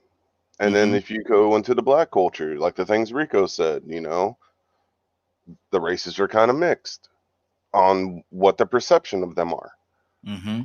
So if you go to every single race and ask them what their opinions are of the other races, they're going to be different. So how can we be free when we have this thought process of hatred toward one another that was given to us by the people in power? That's good. And see, that's I think that is a big part of where the problem lies. We're basing ideologies of other people on something that was handed down and not actually dealing with the people and finding out. King said, MLK said, judge me not by the color of my skin, but the content of my character. We don't take the opportunity to find out or learn anybody's character. We somebody walk in the room and we judge them based on what they look like when they walk in that room. We got a caller. Caller, what's your name? Where you calling from? Good morning, Raheem. It's Elder Cornelius, man. Good morning. What's up, good morning, sir. How you doing this morning? You ready to call in for the last time for Morning Glow for 2020? There you go. There you go. Then let me ask you this here. Are you free? Yes. Okay. Explain. I'm free. Explain to me about your freedom. Come on, let's talk. We're ready to go somewhere. Talk to me. Okay. I really didn't call in for this, but since you want to take me there. Yes, I'm free because I'm a child of God. Mm-hmm. I'm not gonna stick with the natural side of it because I've been there. Mm-hmm. I've been there with that slave mentality of feeling like I'm caught up in what the world dictates and tells me what I can't do and what I shouldn't do. So I'm in the mentality now, if God is for me, who can be against me? Because my life has shifted from that slave mentality. And the only thing that will keep us bound as individuals is a lot of stuff is your own prejudice. You'll lock in on so much of your prejudice and bigotry and hatred for another nationality or for another person that you'll never free your mind of unforgiveness, and you never free your mind of the different things of your different type of prejudice that you hold against these things. And that is what we call in the spiritual realm a stronghold. And what is that particular stronghold? It's called the spirit of enslavement, which is connected to addictions. All these different things that we lock into and get caught up on those things in our lives, we get caught in those that feeling like I'm not free. And I'm not bound by law. I'm not bound by what man can dictate and tell me. Now, the Bible tells me that I got to honor those people and honor those in authority, which I will do. But in the same token, I'm not enslaved to nothing or nobody. I only fear God, man. And that's my take on that. Good deal. Now, I know you called in. I know you had something on your heart that you wanted to talk about. What's on your heart, brother? Yeah. You know, also, and what I'm about to say, don't get me wrong, I went out and voted. I voted. Yes. When you talked about this. Yeah. I am so sick and tired of these ads. Because we're on the Morning Glow. I'm so sick and tired of these ads on how these candidates attack one another. This what made me so iffy about voting, because they so busy attacking each other that they're not talking about the issues. Like the one just recently I just seen that just came up. I caught it late last night or early this morning with Raphael Warnock. This woman got so cutthroat that she went out and got a videotape of Raphael Warnock's wife talking about what he did and ran over her toe and something like that. And she turned around and say, then they turned around and say in the ad, if he do that to his family, what do you think he gonna do to the people of Georgia? I'm like, man, that was so cutthroat and dirty. All these folks these candidates out here, to me, it's just so, man, it makes you kind of like don't want you to go out and vote because they just so dirty. But I'm gonna do it. I did it. I'm not saying I won't. I keep doing it. But I'm just saying that's just my thought, man, with these ads and what they're doing or how cutthroat they is with these candidates. And that's just my take, man. Good deal. Toya, what do you say about these ads, man, and how they coming at each other?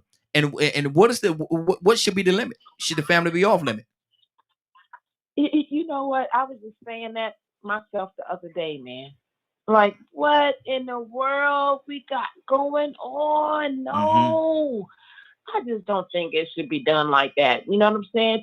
I mean, if we're going to be honest, the way they're doing it, no, it's about cutthroat. It's about ratings. It's about money. You know what I'm saying? It's puffed up. You know what I'm saying? And the thing I'm looking for is that it's real, man. They playing. They straight. We out here, man, listen.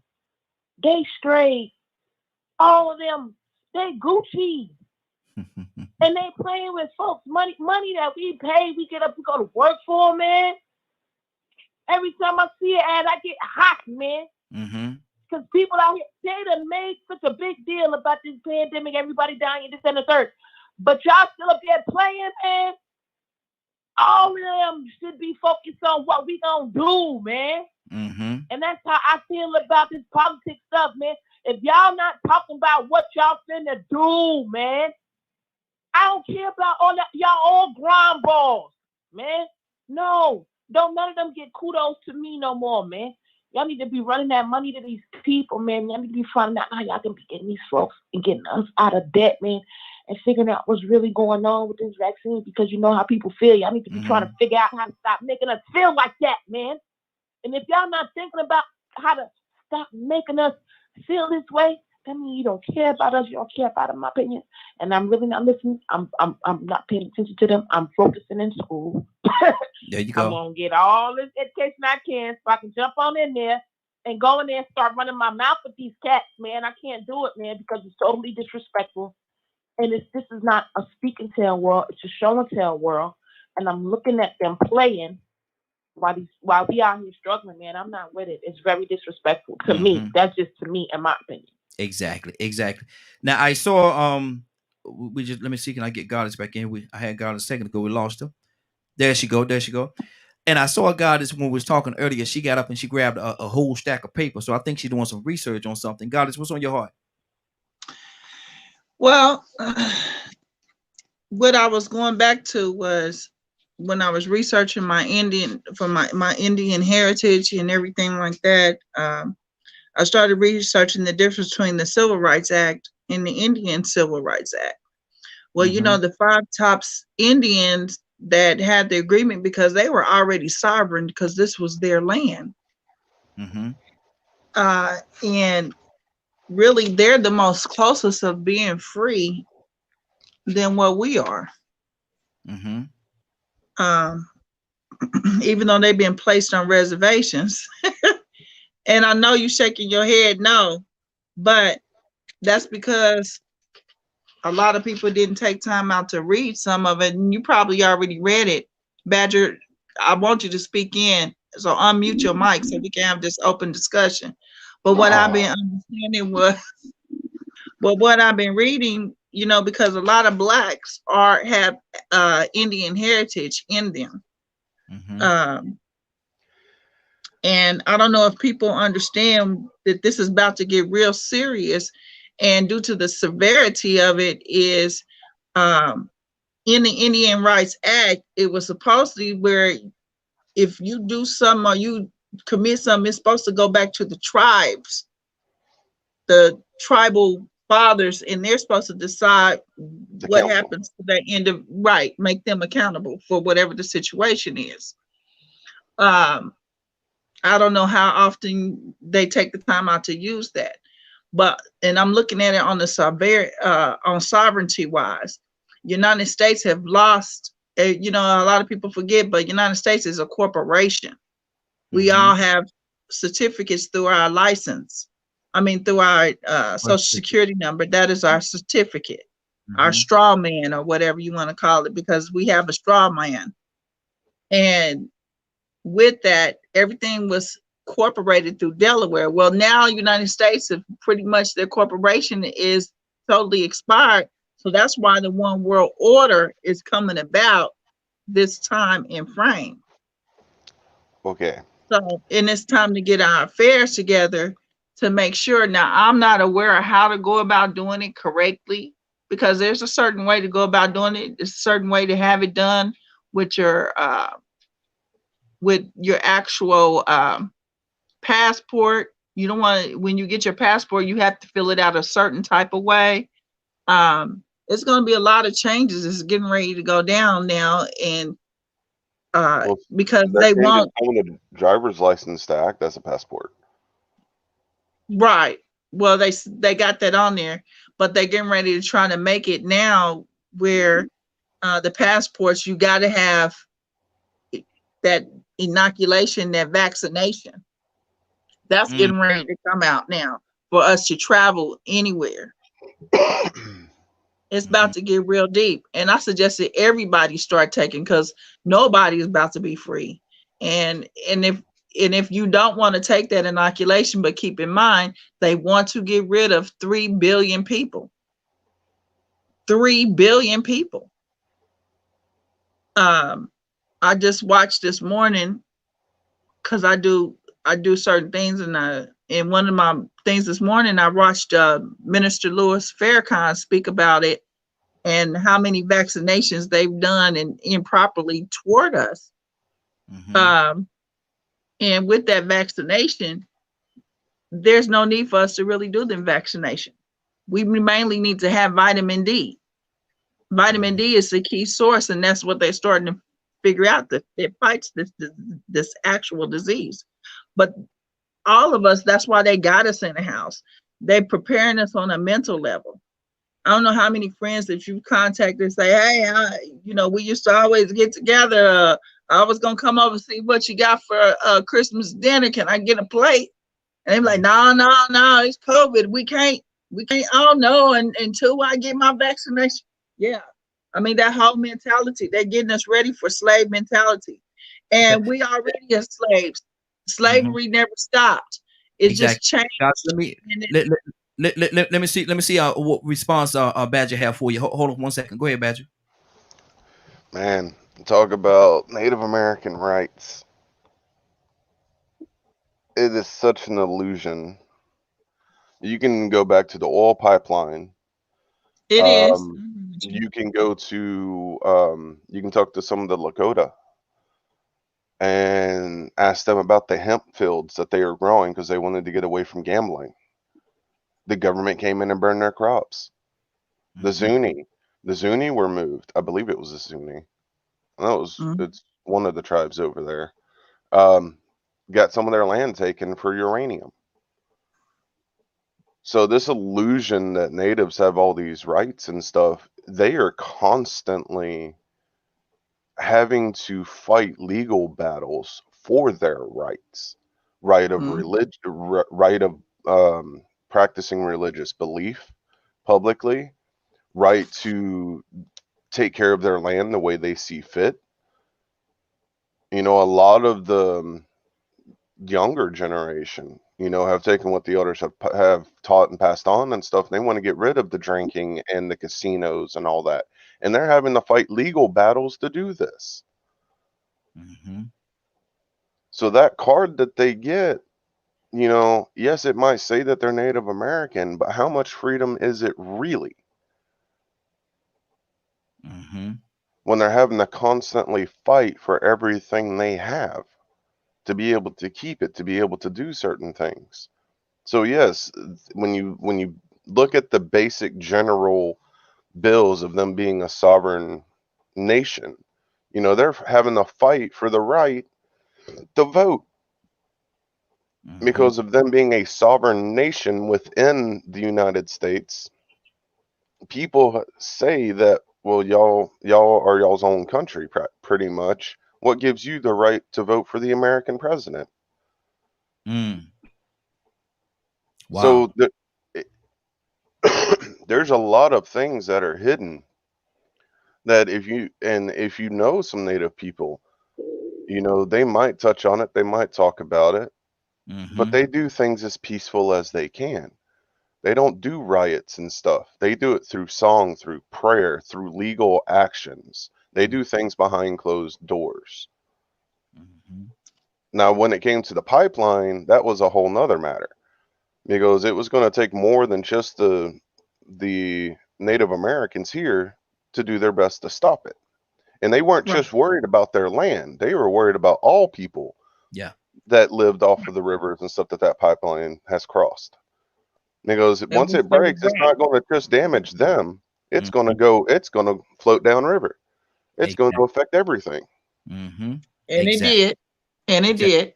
Okay. So go ahead, Batch. I got another call. I want to go to this call as well. Go ahead. So it's all boils down to what I was what I was trying to say earlier, because, I do have apprehension. I trust you guys and all that stuff, but I still have apprehensions because I look white.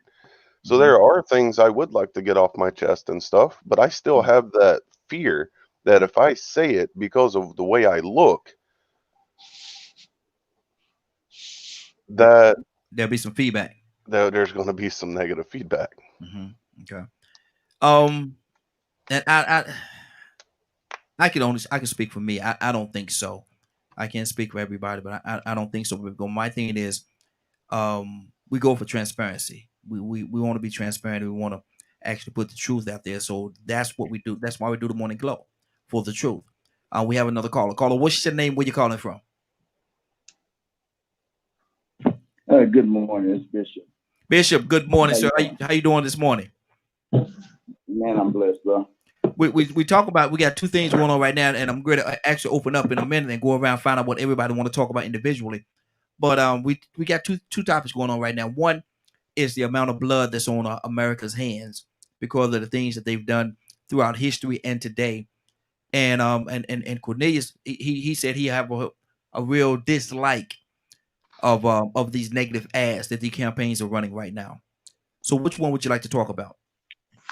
I can talk about both as it relates, and appreciate this conversation. I won't be able to stay on too long, but what I've been hearing, the opinions and views, and I heard the brother so passionate about these ads in politics. There's nothing nice about it. Because I've been on that board and sat on that table many times and did many things. And they have a tendency to try to slander because they want to be able to control the minds of the individuals. So they put out those negative ads so that they can get the advantage, and the people go to the polls and vote, thinking that they're getting what they're voting for out of these other candidates. So I posted the other day about how hilarious these commercials are. But pay attention to the conversation. If we're looking at trying to move this country forward, we need like-minded people that want to move it forward, not keep it back or keep it in a regress state. So if we have to accept it, don't like it, but we have to accept it, and then we go to the polls and we make a conscious decision on who we think is going to represent us to the best. As it relates to America and the blood and the sweat and tears that the Native Americans experience or that the blacks experience being shipped over here, God is angry. I'm like Jeremiah right now when it comes down to certain things. God is not pleased with America. And the reason we have so much trouble and issues because the people are not really looking to him. And Jeremiah Wright said, "De America," because God deeds America because of what they've done, the injustice. You know, my great grandfather was a Blackfoot Indian, 100%. So I have Native American in my bloodline. I think it was God has just said that we are completely mixed.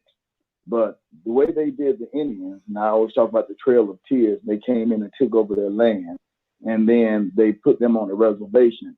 And so it is not right what these forefathers who came over here from England did. So in judgment, actually, God's going to get them. They may have fared well financially to some degree, but in judgment, God's going to bring all that stuff back up. So all we can do is just make sure that we're serving God and God be pleased with us. And all the other ignorance, yes, speak up, speak out, vote. Don't not vote because you don't like the ad, but get out and vote and let your voice be heard. And for the privilege that we have, the opportunity that we have, that's what we got to look at. So I appreciate this topic, man. Good deal. Good deal. Appreciate you as well.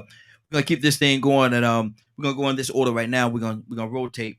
We're gonna go Kay, Rico, and Leonard. Kay, what's on your heart? Woo! I think the thing I ditto what Bishop just said. Don't let the ads discourage us from voting, and get out there and vote and voice our opinion because that's what counts. And I I just say the whole little situation, even with the blood on the hands, I mean, it's just something that we got to overcome, and it's bigger than that. It's about us, not about the white people. It's about us. It's about an individual thing in the family household. And if each household take over and do what they're supposed to do according to their household, then our communities will be better. Good deal. Good deal. Rico.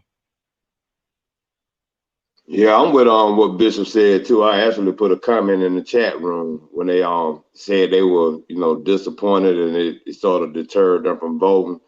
To me, that sort of goes back to what I was saying about us understanding how we should respond to certain mindsets that we take on, because I'm disappointed in the ass too. I'm actually disgusted in the ass. But I'm glad that they're doing it because it reveals the character. That reveals the mindset and the integrity of the person that's in that seat. Therefore, when they reveal to you that they are that disgusting, that should motivate you to vote and get them out of there. So, sometimes we can get angry or get disgusted about things, and then we'll say, you know what, man, I'm sick of dealing with this. But how is another way to handle it? It's another way to display or react when you get disgusted about certain things. And the way I would have taken that, the way I've always taken it, is when a person reveals to me how they really are. If I can vote them out or do something about it, I'm gonna step up and do something about it. So they don't have that position again to have the power to continue to represent people, implement laws. I mean, I wouldn't want nobody in office that would sit up and do something that low down and dirty. But now that they've showed you I got the nature to be this low down and dirty, look what I just did. I'm gonna go vote them out. I'm gonna make sure I vote so they don't remain in that seat, because me refusing to vote and saying, well, you know what, that sort of makes me not want to vote. Then it's gonna make me madder to hear from them again the year after that, the year after that, and the year after that. You still got to keep dealing with these people. So how are we responding? How are we really affecting those issues that we have a problem with, even though we might get frustrated? When we get frustrated, sometimes we don't respond the right way. And you hear it. It was just said a second ago. When they said that, I was like, well, that made me want to vote when I see somebody sitting in office that got that kind of mindset, But another thing I want to hit on, this is a system. We speak of systemic racism and systematic racism all the time, and I don't even think people know the difference in the terminology. But systemic has different meanings itself. But if we don't realize the factors, there are certain things, certain parts that have to work for a system to work. Namely, a group of people or a group of factors have to come together to make it work. Key word: come together, not separate individually. You know what I'm saying? And now we do have to get our households right. So I don't want nobody to think when I keep going back between tribe and community and individualism. I'm not saying that everybody got to go out here and fight for everybody. No, you do need to be responsible for your own household and get everybody straight, educate your household and get everybody on the same path. But there is a group of people that allows this systemic and systematic racism, systematic everything that is going on, the systematic brainwashing, the systematic propaganda and programming that we've got going on. There are groups of people that come together. They call it with the Bilderberg group. That's a group of people, like-minded individuals. You get what I'm saying? They come together as a whole. So we as a minority or as the people that are represented or oppressed, that we may feel oppressed in this government that we live in, we have to come together with this group mentality. We do have to get a group and tribe mentality together, and then we have to have a purpose and a function behind understanding what the system is that we're in. What are we trying to accomplish? What are we up against? Do we really understand what we mean by systematic and systemic racism? I don't think a lot of people do. I honestly speaking, I don't think a lot of people do. One of this, keep continuing this order. Leonard, Toya, Donald, and then Cornelius. So Leonard, what's on your heart, brother? I want to go back to what thank Elder Cornelius for what he said about the question you asked him, because he explained it so well about being free And often we have to understand what being free is about. I fight for freedom. I'm not too much into what people choose to do as long as they have a right to do that. And it don't, you know, we don't understand how important it is that we participate in our government. That's the purpose of democracy. Mm-hmm. It's for the people to elect individuals that represent their best interests. And then you have those people who still want to argue about it. Well, this is why, and I'm saying because of us, this is the rooms that I'm in. Mm-hmm. Reason why black folks don't get nothing done, because y'all are sitting and argue about something for 30, 60, 90, 20 years. And not have nothing happen. I simply don't have time to fool with y'all no more. Mm-hmm. I really don't. Y'all can go have that meeting somewhere else. Y'all gonna talk about whether or not y'all want to be free or not. I'm gonna be free. I am free. Mm-hmm. So you go over there and be with them slaves if you would like, them slave mentality type people. But the Bible says, "For will be with you always," for this very simple reason, because it's not an issue of economics as much as it is about decision making, which is the economics of what you do with your money. Yes. So all these fantasies and these romances that people have about race are off the chain. Mm-hmm. You can't get nothing done if everybody thinks that they always got the best idea. Mm-hmm.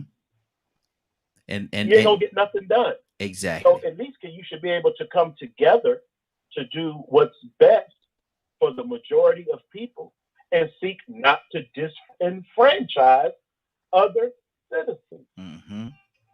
Mm-hmm. This is just basic. I'm not trying to love you. I'm not trying to be your best friend. If you can't do me no good, don't do me no harm. Mm-hmm. Don't you do no good? Different. Don't you know no good? Go ahead, brother. I had to throw that song in there. So, you know, when people have all these wishes and things, talk about how you gonna make it happen. Yeah, exactly. Well, people need to have term limits. They do have term limits. The fact is, you don't show up and vote. Mm-hmm. Term limits been there ever since office has been there, just about. Mm-hmm. The only reason why people stay in office is because people continue to vote for them. Mm-hmm. I'm not going to stop and say, well, we should have term limits for what? Because you're too lazy and trifling to go exercise your civic duty to put in place someone that has your best interest at heart. Mm-hmm. Those commercials that you're watching right now are a waste of money. You can see who the devil is. Mm-hmm. Nobody got time to keep preaching to black people this issue. Mm-hmm. There are white folks that are abolitionists that are just as much against slavery as you are. But then when you peel back them layers, you'll find out that a lot of black people don't have problems with racism as long as it ain't against them. See, if racism was against white people, they'd be just fine with it. You have to ask yourself, would you want a slave? If your answer is yes, you are a sick individual. Yep. Exactly. You are a sick individual. Mm-hmm. Call up here and try me if you want to. I'll make you want to go home and put a bullet in your head. Tell them the number, Leonard. Tell them the number. 678-381-1973. Because I know you was angry. You was gonna say it with some fire. Let's keep this thing going. This is the issue. Mm-hmm. What are you bold enough to do for right to happen? Mm-hmm. If you don't want to see people and elderly people suffer, children in the streets, and what are you gonna do about it? You definitely can't think that voting for them is gonna help anything. Mm-hmm. It's not that I just love. Matter of fact, I just happen to know the two people that are running for I know Blackman. That's a guy I know who's running for the Public Service Commission in the runoff. Mm-hmm. We definitely need him. Mm-hmm. Black people, because that's a young brother who's very much into environmental racism and also making sure our environment, our air, and our water is clean. Go vote for that brother. Mm-hmm. Exactly. I know Reverend Warnock. I work with him at his church, as well as mobilizing and planning rallies and things in the streets. Mm-hmm. One thing I love about Ossoff is he ain't scared to say black. Yeah. Mm-hmm. Like you say, I'm white. I don't know what it's like to be black. Yeah. Exactly. He ain't scared to say that because that's honest. Mm-hmm. Mm-hmm. That's and true. We have to be more honest with ourselves. Come on. We just have to be. 6, 7, 8. Elder Cornelius, man. The reason why I love that brother is because ever since I've been on DKM, Elder Cornelius talks about his personal witness and his triumph, and to see him talk about how he voted, and then him to come out and say, "I am free." Every Christian ought to say that, because why you gonna be Christian if you can't be free? Why you not gonna believe in Christ? Exactly. Why you not gonna believe that you have that type of freedom at your access? But if you want to continue to be a slave and think that way, more power to you. Exactly. Let me go to Toya. Toya with a T. Toya, Donald, and then Cornelius. Toya. Yeah, I thought I was free. Well, no, take that back. See, now before a couple of years ago, before the Lord reminded me, I look back and understand that, I was. Heck, that's why I acted like that. Because I was enslaved, I was in prison. But I got to tell you, ultimately, again, it was in my mind of what I thought I couldn't do, what I thought, I had a place. Like they was talking about earlier, you better not go say that. You better not go raise up, give some folk. But, it's the right thing to do. Well, ain't nobody got no time to be saying nothing about that. Because I ain't got no time to be going through no trains to get put out my house and things and stuff like that. And it get rough. I think the rough part is if you make an effort and when you see them actually do that to their people, you know what I'm saying, put them out and you go through changes, that makes you want to be quiet. You know what I'm saying? But there comes a point to where you can't be quiet anymore. And this is that point. Yeah. You know what I'm saying? This is that point right now. Regardless of what you want to say, we are free. They're not doing nothing to you right now at this moment. Right now, at this moment, this second, ain't nobody got you held captive nowhere, locked in no basement, not being able to do nothing. And since that's not the case, you're free. All right. Now your mind is telling you you can't achieve that. For instance, right? God is so good. You free from death, man. And this is why I'm glad that the Lord came and reminded me, because I heard it. But now that I experienced, I get it now. I get what they're saying now on why I'm free, because God said so. And if I choose to be this kind of person, first of all, can't nobody take my freedom except for God. And I'm with Harriet Tubman and Nat Turner, man. I'm with all that. I'm gonna die about my freedom, man, because we're not gonna do this. And if I got anything I can do to stand up for that, I'm going to stand up for that by any means necessary. And I'm going to operate in realms. But no, since my deliverance, I understand that when you're dealing with God, you are free from death, man. That's powerful, man. That is powerful. And we need to start using that power, man. Our ancestors dug in there. They took it. They prepared for it. They went through with it. They was ready to die. And we got to pick that back up again. And this is the last scrap, the last battle. We know we win in the end. So, I really don't want to see what the problem is. But absolutely, we're free, and we're trapped still in our minds. And until we break out of that, until we get ready to stand up, I'm about to lose my house. I'm about to lose my life to get the house of time. I'm not gonna let y'all do that. You know what I'm saying? Until we get to that point, we're gonna continue to be stuck and trapped with the Pharaoh, man, for real. Good. We have another. I know we say we got a rotation that we're going on right now, but we got another caller. Caller, what's your name? Where you calling from? 770 area code. My name is Pastor Amazing Grace. Hey, Raheem. Hey, how you doing? How are you? Doing well. I'm doing well. Good deal. I am really blessed. Good. I've just been listening for about an hour to everybody. And the one person that really inspired me, I don't know the gentleman's name, but he initially called in stating that he was free. And the young lady that was just speaking about freedom, the freedom, and we've all heard it, is the freedom to make choice mentally, and choice, whether ignorance is bliss or not, whether we're making a choice from ignorance or whether we're making a choice from being enlightened and understanding, we are still free to make choices, whether they be good or bad. We're still free to make choices. So we've always been free other than a man's thoughts or ideas enslaving the body.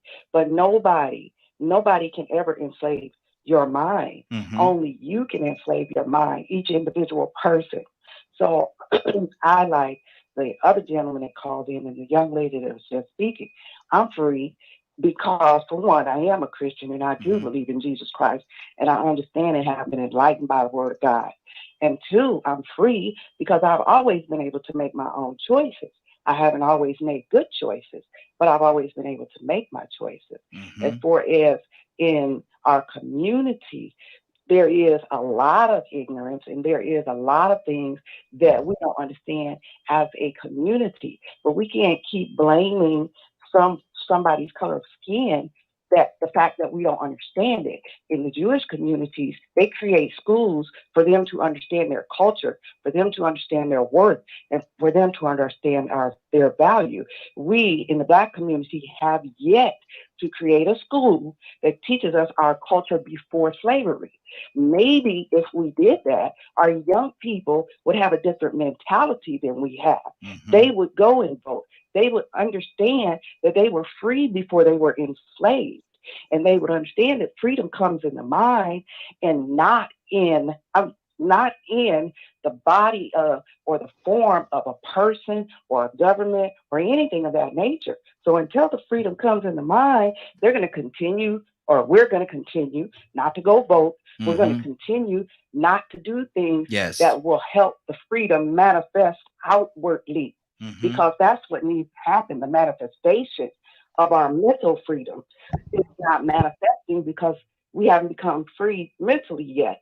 And we as a Black nation and group have not provided real Black education to our own people, because education is a key to understanding who you are, cultural education.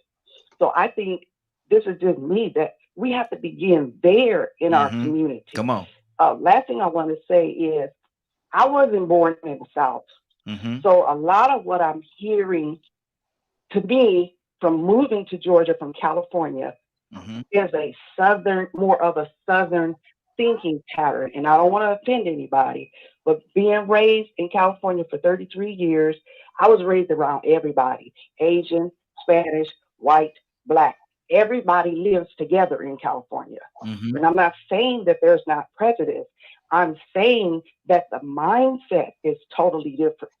We don't see each other's skin and say, well, that person is doing this to me and that person is doing this to me, because we see each other all in one group. Everybody going to work, everybody taking their kids to school. There are all kind of gangs, Asian, Spanish, Black, white, but then they all go to the same schools in certain areas.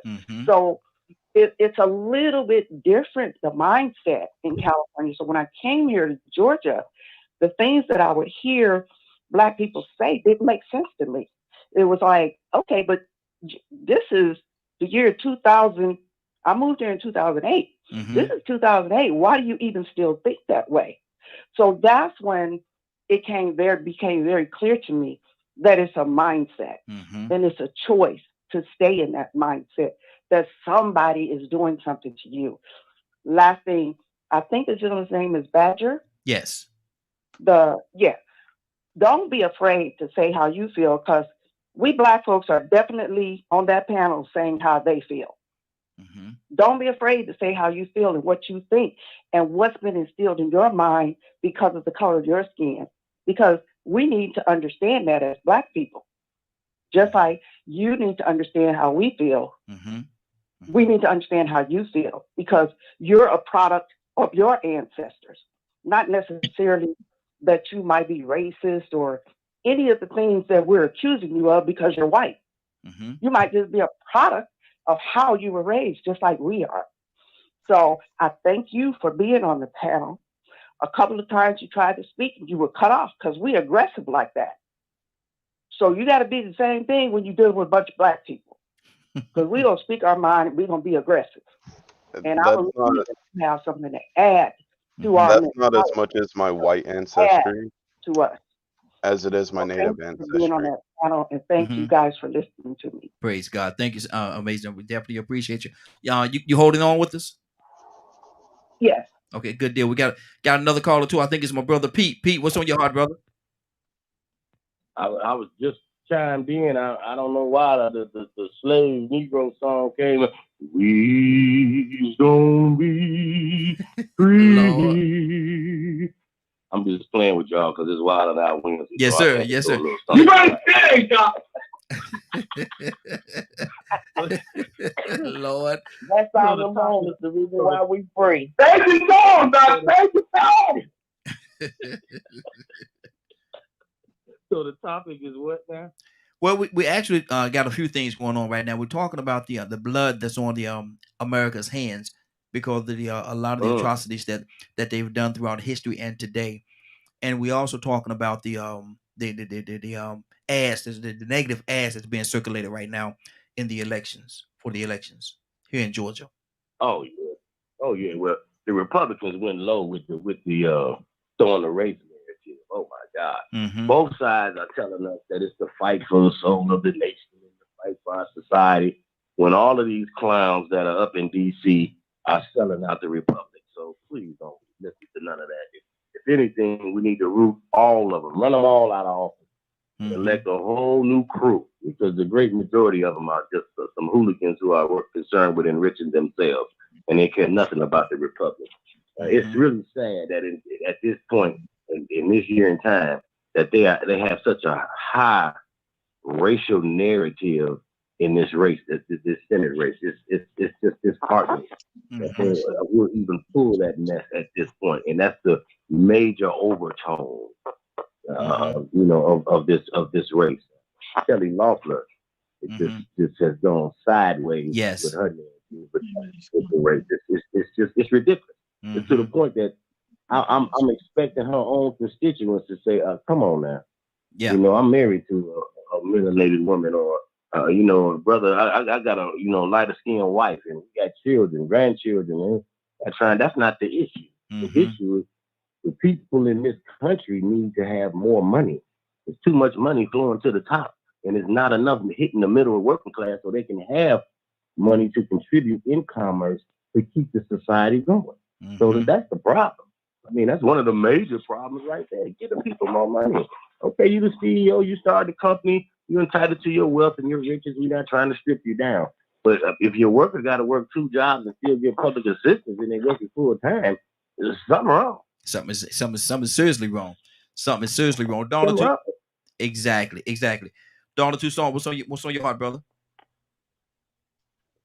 Now you're worth the half price of a slave. It's not $1,200, it's $600. Wow. I tell you what, and you know what? I thought about, and I probably sent it to you, Raheem. The old song Schoolhouse Rock, I'm just a bill. Yeah. Only a bill. I'm sitting here on Capitol Hill. So,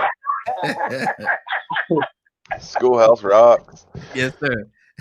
I mean, we were taught that. We listened to it as kids, but we ain't caught the message yet. Because there's a lot of bills sitting there on Capitol Hill, and we have no idea of what they're all about. But then sooner or later, those in power that we elected, or we allowed to be elected, or continue to be allowed to continue to be in office, they turn them bills into laws, and then we go to crime. And so we are consistent in being inconsistent. Exactly. Yeah, we do it well, and and it's just me. I don't look for us to get together because everybody got their own idea. And so we what we want to do is create a narrative where you become the master. And here I am. I refuse to be a slave. Kill me now. Kill me now. Kill me now. Exactly. Because I'm not getting off the sidewalk. I'm not doing none of that. And so now the fight is, it's not all about me no more. I got children and grandchildren that are being affected by silence and running off at the mouth. That's what we do well. We do it good. Because one got one way, another got one way. And these are powerful thoughts. But because there is no unity, come on, we're willing to sit at the table and talk with different people of different mindsets and reason and bring these things into action. The best thing, that's the strategy of those that are in power, is divide and conquer. Keep them divided. Keep them quiet. Yeah. Make sure that you put enough in them that they'll have a little bit of sense of fear to say it, or I don't want to say it to offend somebody. Well, write it down. I'll say it. Pass it on to somebody else. Yeah.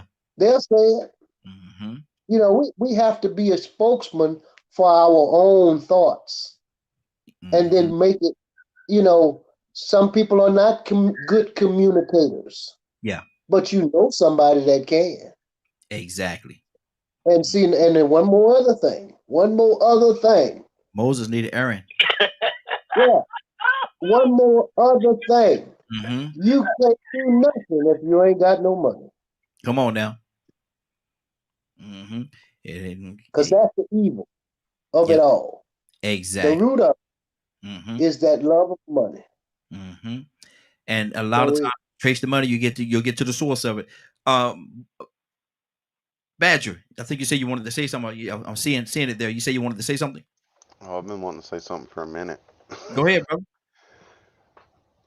So, with my Native American heritage, you know, I do my best to walk the red road, and that's a terminology that they use in the honor great mystery. What culture does the white person have?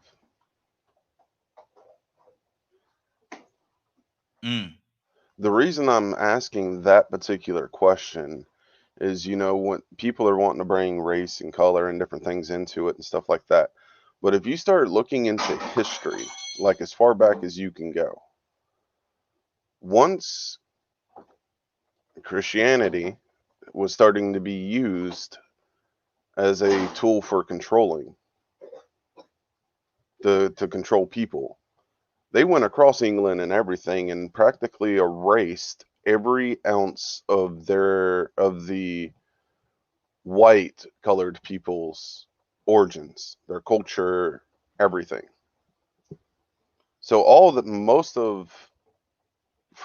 like I've talked to other white people trying to get a better understanding, and almost every single one that I asked go, we don't know what our history is. They don't.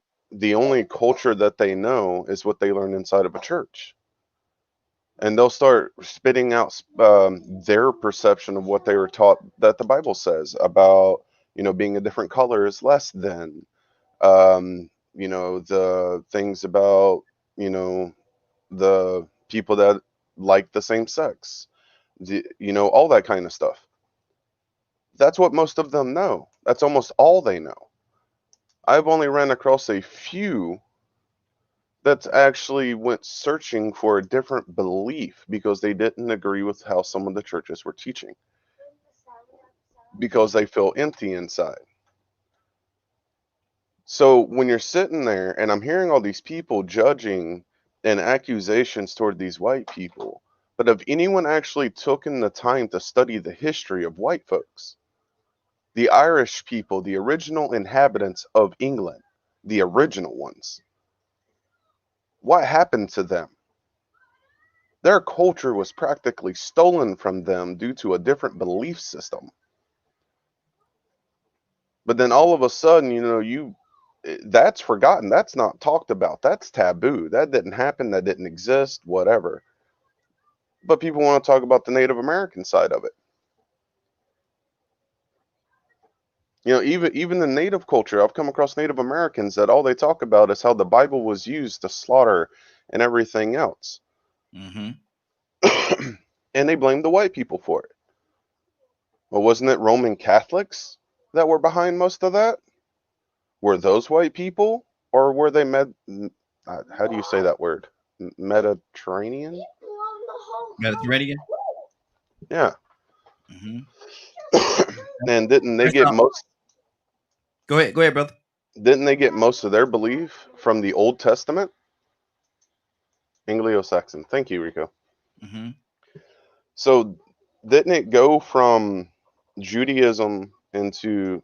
Correct. If anyone knows better than us, please correct me. Go from like Judaism to Roman Catholic, and the Roman Catholics pretty much used the belief system not only to kill Jesus, but also to go across the country killing indigenous people that believe something that they deemed unworthy or savages. And it wasn't just in England, it was across the world. Okay. Let's pull some people in on this part of the conversation. Cornelius, you have anything you want to add? Question, comment? Yeah. Go ahead, brother. Kind of threw me with that a little bit. Yeah, he kind of threw me with that a little bit, but I'm not gonna go there right now. I'm gonna go stick with my initial thought. You know, and I always try to be transparent with what I say in a lot of areas, because, you know, I know what God has done for me and where He's brought me from. So when I speak on the Bible and I speak on things, I'm not just talking of something that I've learned. I'm talking on experience. Because where I've come from, people only know, and everyone, if you experience the power of God's Spirit and know how He's changed you, you know without a shadow of a doubt, the things that you say, these are what we call overcoming with our testimony. And that is so key when it comes down to the church and God. It's the power of the Holy Spirit that reveals what our life is all about and where we've come from and where He's taken us. And that's key. Now, why do I say that? And I'm going to line this up with voting. I had a very strong prejudice about voting for 20 years. And I told y'all this. When all that stuff went down with Al Gore back 20 years ago, I was angry at the voting system. And I shut down to it. And I built a very strong prejudice. So within the last year or two, since I've been knowing you, Raheem, and listening to some of the brothers, y'all been talking about voting. And sometimes I felt them a little judgmental on how people that don't vote. So at points in time, I didn't care what y'all told me. I wasn't going to vote. I said, forget that. I feel a certain way about voting. I don't care what Raheem say, Brother Leonard, none of them cats. Forget y'all. I had a prejudice on it. That became a slave, frustrated mentality. But I didn't realize at the time, y'all was sowing seeds. But you know what freed me was seeing all this stuff that Donald Trump was doing, all this stuff that was going on. And then when I listened and really took time to listen to what Michelle Obama was saying, and she spoke it with love and compassion and grace and mercy and all these different things, that thing broke. That slave mentality about prejudice and about voting snapped. It broke it through, and I was free. So I said, you know what? I'm going to go out there and vote and exercise my right to vote. So when I went and did it, it felt good. Come on. Like, man, I actually went and vote. I said, man, that was something. So then, when it came down to this election, I went last week. I went in there, walked right through the line, vote. And I'm telling you, when I went and voted for the president election, now think about when I'm talking about presidents. Think about a dude that's been president about voting for 20 years. Do you know I got up, I vote that Thursday night, got off at 5 o'clock in the morning, went to the voting polls at 6:45 and stood behind 100 people in the line. Come on. Say it. It's broke. That's what I'm talking about, being free. When you free from prejudice about things. So when I went in there and I grabbed my music, I grabbed my gospel, I'm standing in line just bouncing in the cold and all that stuff coming. I'm ready to do this because I was free from my prejudice way of thinking. Now, how do I line up that with church? And I'm going to end it here. It's the same thing, man. We sow seeds in the people.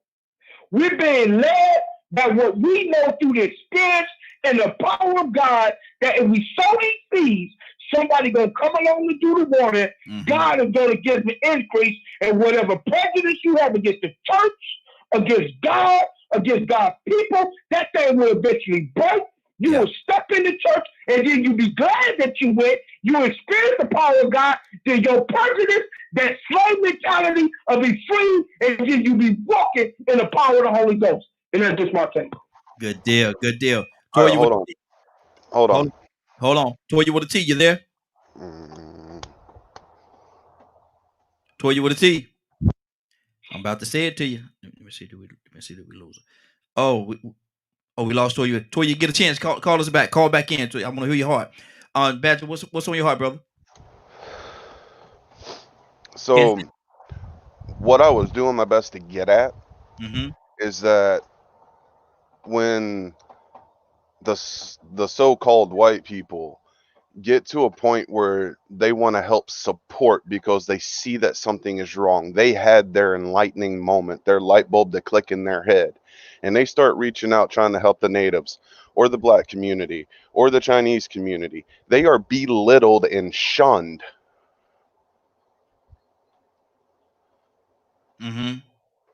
So the comment I originally made when you asked me about freedom, and the reason I said no, is I have to sit here and be quiet 90% of the time. This is the first group of people I'm learning to actually be open with about my opinions, my perceptions, because of what I've experienced my entire life. I see how much racism and how much hatred is out there. I've experienced it personally. You know, I'm a half-blood. You know, I had this conversation with Leonard, and I'm starting to finally get what he was trying to, you know, get through my thick skull. I'm in an interesting predicament because I get judged for my skin color, even though I follow my Native American beliefs, my ancestry. So to be able to have 2 feet in 2 different worlds is an amazing viewpoint. And then you add in my autism, my logic brain. It's such a different perspective because I absolutely love when a person's walking a true Christian path. They're open-minded, they're full of love, they're full of just teaching and helping one another. But then you add in the church, the people that teach hatred and things like that. I'm not that call themselves Christian. You know, and then you look at how the America, you know, I posted in our chat about voting. You know, there are people that are coming together of all races in these towns and cities and stuff, electing dogs and cats and goats as mayors, trying to prove a point that we have the power to choose who is in our offices. But we have to be one. We have to quit separating by race because we all have the freedom of voice. That's good. We're about to go on this order right here. Let me see. Okay, I was reading something somebody put on the caption there. And we posted right here. So he can see it as well. There you go. We're gonna go in this order. We're gonna go Kay, Rico, Leonard, Grace, Goddess. Well, Toya. I'm gonna go back to Toya as well, but hopefully she'll call back in. But right now, Kay, what's on your heart? I just want to speak on that the freedom part. I agree with the. I mean, I'm free. I didn't never speak on it because I'm free. I've been free ever since I knew that I could make decisions and which way to go in life and where I want to be at in my direction. And that's my freedom. My freedom. When God breathed life into me, so I can understand, and it's a freedom. It's a freedom of, freedom of speech, freedom of everything. So I'm free. I know I'm a child of God. I'm free. And as far as the racism goes, it's hard. I can't speak on it. I got some of almost every race that's in our family, literally. Grandkids, all that. And I say walking on the two sides, we all do. I mean, we all got some of something in us. And as long as we keep on living, we're going to keep on dealing with a whole bunch of stuff. So we just have to stay prayed up and ask the Lord to continue to keep us and stay with us and guide us and direct us. And we'll be all right. And we are as free as we want to be. Exactly. Rico, talk to me, brother. I'm going to say we physically free, but we're not mentally free. And I don't even want to say we. I'm going to say many people. Man, this conversation went so many different ways. So I'm going to try to bring this thing around full circle. When the pastor from California called in, she said something that I heard Leonard say in the past, about being from up north and having a certain upbringing. And, I always go back to saying really and truly understanding and relating to every human being's experience. They experienced Detroit and California because their parents wanted them to have more access. And so they got to California and Detroit up north. That's what the big drive was from the South. Everybody ran from the South going north, right? We know this historically. There was a reason behind that. The reason behind that was to have more access, a different type of freedom. They wanted more access, more opportunity to learn a better education, have better access to the economy. So many different things, and the children reap the benefits of that. So they come back to the South, and they don't understand why they stuck in the South in this mental aspect. Maybe you don't understand the reason why your parents left the South. Do you really understand and appreciate that was the reason why? So you wouldn't be stuck in the same mindset, because there's a system in place. We speak of systemic and systematic racism, and we use these words, and then we take away the effect that they have in certain conversations and say, why are people from the South still stuck in mental slavery? Because that's the system in place, a lack of access. Come to Alabama and see what you can do in Alabama that's gonna make you feel like you could do this, that you did in California. Come to Alabama and try to experience just some of the leisure things that you experienced in California, Detroit. Not just racist or equal. Just try to come and experience or get some of the access. Try to make a movie in Alabama. Let's come to Alabama, try to become a major Hollywood film star. We have that access. Come to Alabama and see if you can find a black person that knows 8 different languages. Then go to California. So it was access. That was a different way of life in California. Detroit, up north and out west, it was different. They didn't have that same system in place that was in the South. The Jim Crow, the pianist, the convict leasing. So many different systems in place that determine. So now we got people that come from the north and from the west, and they say, man, well, why y'all think like that? So truly, they really didn't understand the whole process of the system that we live in this country. See, I can understand why they feel that way, because I know they had more access to different things than I had. I meet my cousins from Detroit, my cousins from Inkster, Michigan, used to come down and they had these same questions. We the same age, and y'all behind on this, y'all slow. Why y'all doing this? Why y'all doing that? Well, believe me, some of these upper echelon 1% white people in the South know about what the people up north knew about, but the common black person didn't know the same thing that the common black person up north and the west knew about or experienced. So are we cognizant of that? Are we appreciating or respecting that knowledge? We're not.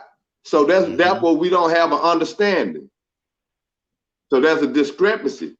As a group of people, well, like I said, we're consistent and consistent. I know I'm gonna probably be a little long on this one, but I noticed when I was a union rep, remember I told you I was representing those guys at a young age. And when I went in there, I realized I was free. But just like when any other job or any other school I went to, when I went from a 95% black school to an 85% white school, I knew I was still free. So when I saw certain black people putting up with certain things in that high school I went to in the 7th or 8th grade, Rico was gonna get sent down the hall because I knew we ain't supposed to put up with that. When I went to the job and I saw things that were going on, I'm like, wait a minute, that ain't equal, that ain't fair. You got the same rights he got. I began to get defiant, and I'm still defiant. That's recognition of knowing that you are free or that you have freedom. Some people won't be defiant. They'll put up with it. They don't think they're free. Some of them are ignorant, and some of them are ignoring it. They choose to ignore it because they don't want those problems. They would rather settle and be comfortable with being in their idea of freedom or their idea of success. Even though you might not have the same access as these other people, your children might not have the same access as the children that go to these private schools. The children of the governors and the mayors and the businessmen and the attorneys, your children might not have the access, but you don't want to ruffle feathers. Now, what would cause a person to ignore that? Go in there and vote, get in that vote line you want to, and we're going to hang your black butt. You remember what I said, how it was passed down? So now let's go back to the question. Why are people in the South still stuck in that mentality? It was used as a way of survival in the system that the South existed in. You can't really knock us for that. Just know that that was all we had access to. We didn't have access to learn about Marcus Garvey, Frederick Douglass, Nat Turner on a regular basis. We had a different system down here in the South that made sure they limited access to what we knew. It's regional. But we have to look at the whole picture. I'm in the South and realize that the North and the West had more advantages. But the people in the North and the West that reap those benefits come back to the South and don't understand that they had an advantage. So they looking at us like, why y'all so behind the ball? Why y'all still stuck in this mindset? Because y'all parents. Leonard, what do you say to that? It's definitely a person's viewpoint. I listen to people born and raised in the South all the time, but you know, as a little boy, I wrote down some things. And one of those things were to help them completely destroy the Confederacy. I wrote that as a little boy because it was wrong. And it's not so much as, you know, one thing I learned is like, I'm glad I often talk with my cousins about being born and raised in the South. The thing about it is I've never been scared of white people. I never have. Never had no reason to be. Because we do our share of killing, you understand? Yeah. So we don't have that type of fear. Whatever you tell me I can't do, guess what I'm gonna do? That what you just said. I mean, even as I'm older now, when I hear somebody black or something say something to me in that form, I usually won't really kick it with them no more. Because Al Sharpton taught us, a scared nigga get you killed. Yes, sir. And don't go nowhere with them. Don't partner with them on nothing because they ain't about that life. So I understand why some people are the way they are because they don't want to do nothing else. I didn't even have a second thought in my mind that I was, going to stay where I was born and raised. I didn't care nothing about the neighborhood, none of that. They had nothing to do with me. You know, I'm repping my hood. Well, what's so great about your neighborhood? you repping the neighborhood you don't even own. Go sit down. Exactly. Like Badger wanted to mention, why does color have to be an issue? Because white people are heinous that way. White people created race to do this very thing. And just like my Black people suffer, white folks must suffer as well. That's the suffering part. The reason why black people have an issue with you sometimes, or if you go to different places and different nationalities, because one, you wear the uniform of the enemy. Just like with your people. That's why they don't trust you. Because you dress like the enemy. Just like I can't change my color, you can't change yours. Mm-hmm. Unless you get a tan. But it's not what you think about it. Mm-hmm. And you get rid of the bias, whether you better than somebody else or not. And you just deal with human nature. Mm-hmm. Even during slavery, there was a man named Cotton Mather who, even though slavery was this institution, he still said, as a Christian, we come on now, they still have souls. Mm-hmm. Yeah, we may not treat them like human, but they got a soul that as a Christian, I'm sensing I got some type of responsibility for. Yeah. So there's always been thought and things like that. Abolitionist movement, all the white folks that helped the Underground Railroad be successful. Mm-hmm. All like she's the sister that moved out west. The West is the way it is because forward-thinking people moved west. Progressive people looking for something else moved west. Mm-hmm. And that's why we have such a progressive agenda in the West. Black folks moved north because of opportunities and hiring in the Industrial Revolution earlier on. We had factories and people could come and live and make money. You didn't have to go pick cotton and sharecrop and do all that because you knew the white man was still cheating you then. Mm-hmm. Mm-hmm. So you went north for a better opportunity and destiny for your children. Mm-hmm. And now that we've come back, there are some things that we have to destroy that should have been destroyed in the first place. Mm-hmm. Exactly. Right after Reconstruction. There should never have been a person that was in the Confederacy whatsoever, ever allowed in a public office. Mm-hmm. Ever. Mm-hmm. Good. Let me we gotta get a few more people in here, Leonard. But boy, you on the roll this morning, brother. Grace, are you there?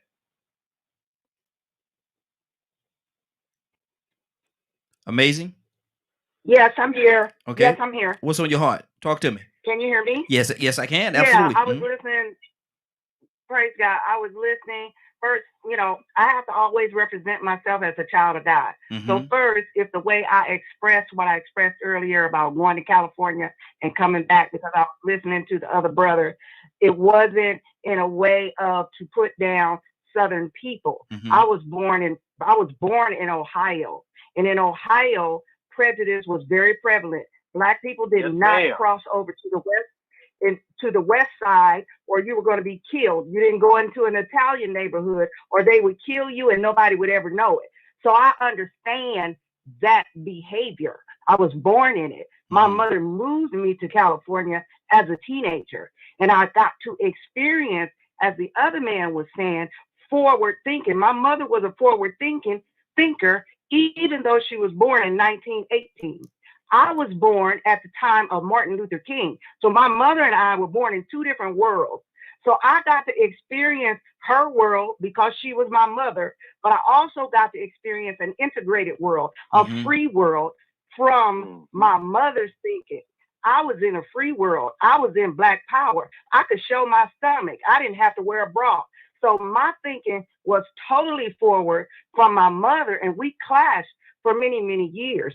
So I said what I said based on being in a round table. I was born of a pastor and a missionary, but I lived in the world for 20 years. I became a drug addict and an alcoholic. I had children out of wedlock. I did everything the Bible said you couldn't do. I made sure I did it because I grew up in the church, and I saw so much negativity in the church.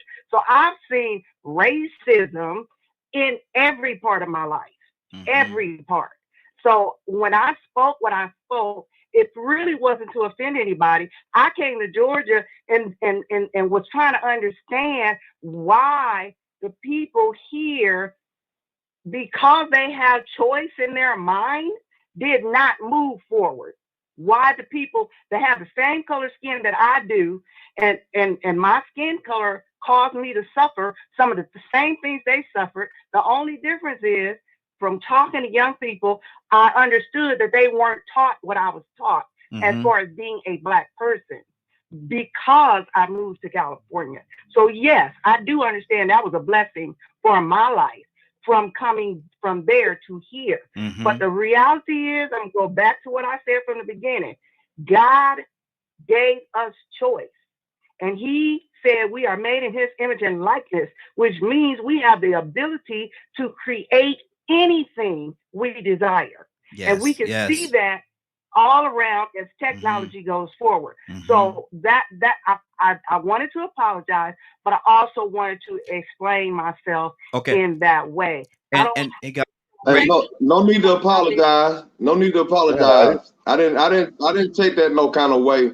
I was just acknowledging the fact that, you know, that's the reason why there is a difference in thinking. Like, the racism that may have been experienced in Ohio was still different than the systematic racism that was in the South. The Confederacy had a whole different type of system. And so, you know, that was the point being made. It took a brave, courageous person to be, and progressive, to leave and go out west and go up north. Exactly. And so you coming back to a system of people that have been and after so many generations, it's gonna be like, okay, now we know better. We ain't gonna do that. So fear. There's a system of fear that keeps people from moving toward that progressive state, because they feel like it's a waste of time. They just gonna stop me. Well, going out up north and going to the west coming up, and now you saw a whole different group, a whole different level of access you could get involved in, positive and negative. You had a different level of freedom and comfort. Exactly. I want to add something to that real quick. Okay, hold on one second. We got a few more people that I want to tell. Hold on, Badge. I hear you. We got a few more people we want to touch, but I want to give the phone number 678. We only got about 6 more minutes before we get out of here. But give us a call, 678-381-1973. 678-381-1973. 678-381-1973. Give us a call. We'd love to hear from you. Badger, real quick, I want to touch a few more people before we get out of here. What's on your heart? Abraham Lincoln. The declaration that he made. How many people's actually read all 5 pages? It actually states in there, in that proclamation, that the only slaves that would be freed after the Civil War were the ones that weren't controlled by Union forces. The Union were still allowed to keep their slaves. That doesn't get taught. The only people that find that out are the ones that actually study their history, that actually get on the United States government archives and actually looks it up for themselves. That's the only way to find out about it. So the Southern mentality, I feel it isn't just about the so-called slavery concept, as it much was the anger toward the government for taxation and all the other things that happened during, before, and after the Civil War. That's good. Study your history. God is then Toya.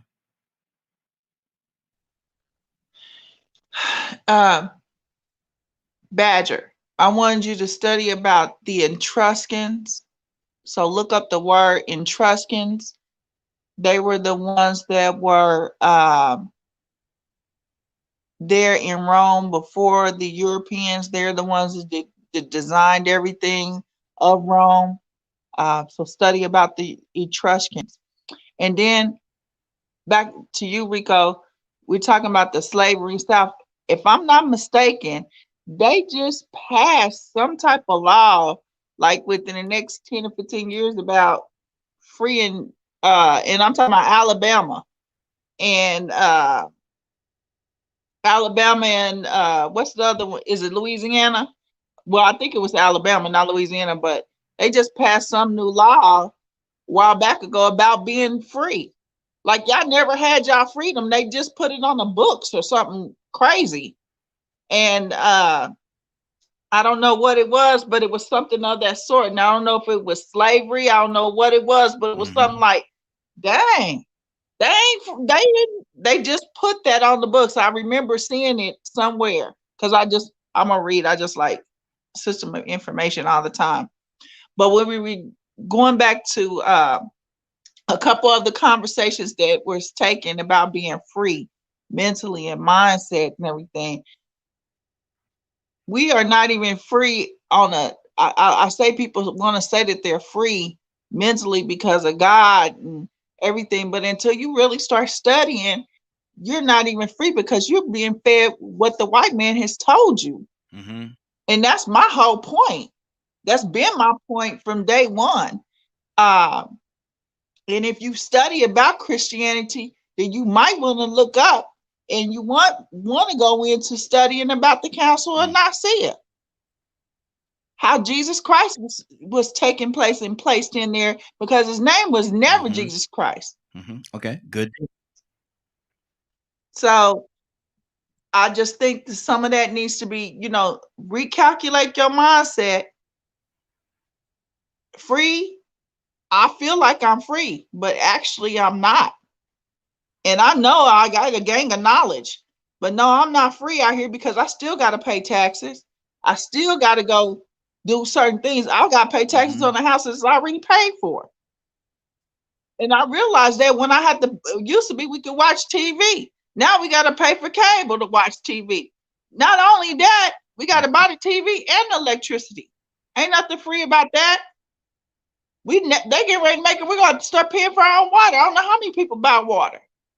Which that was, God gave us that. Air and everything. Like the comedians say, it's going to come a time where you got to put your air in your mama name. Right now, and to be honest, I'm going to take it all the way to here today, 2020. We got to take vitamin D because we stuck in the house. And the sun is free. What's on your heart? So, yeah, no, it's a great show today. I don't know about nobody else, but I'm free. Gonna do what I want to do. There are some things and guidelines that I don't like. You feel me? And the way in the world runs like this. But I feel like as a collective whole, we like our light. You know what I'm saying? Whatever changes they want us to go through, if we want to keep up with it, we got to go through the changes with them. You know what I'm saying? So I'm just, I get it now. Like what I said earlier, you know what I'm saying? I'm just doing my thing and operating out of my freedom, and when I'm ready to go another step higher, and then my God is going to help me do so. You know what I'm saying? But I think this was a really, really good show, man. I think you got a great point of view from everyone. I love y'all so much, man. And keep on keeping on, y'all, because we're doing a great job. And I think people are really being touched by our morning conversation. Absolutely. Hey, I appreciate that, sister. And I want you to know and understand you're a big part of this now. You can't be going. Look, can't be going nowhere. Can't be going nowhere. Donna Toussaint, what's on your heart? Donna? Sometimes. Oh Lord, Donna about to sing. Lord, my Jesus. I wasn't about to sing that. I just started off with a note. But anyway. That wasn't no note. Yeah, it was. That wasn't no note. You just don't know nothing about no note. It wasn't no note. Go. How you gonna be tone deaf and talk about a note? I'm just I'm sorry, man. I'm sorry. Look here. You know what I found out sometimes? The hardest lesson learned, and I say this a lot, silence is a wisdom that we should learn sometimes. And that's what I choose to do. Yeah. Just be quiet. And so that means no singing, right? No singing. Okay. No singing. Just want to be clear. Cornelius, anything on your heart, brother, before we get out of here? And Pete, come to you next. Yeah. I'm free, man. I'm free in Jesus, Doc. And I'm glad for it because I've had the slave mentality. I know where I've come from. And I know I'm free in God's spirit. And that's something that I will always teach. And because I've been mandated to do so through the power of God's spirit. And I will encourage people to know him for yourself.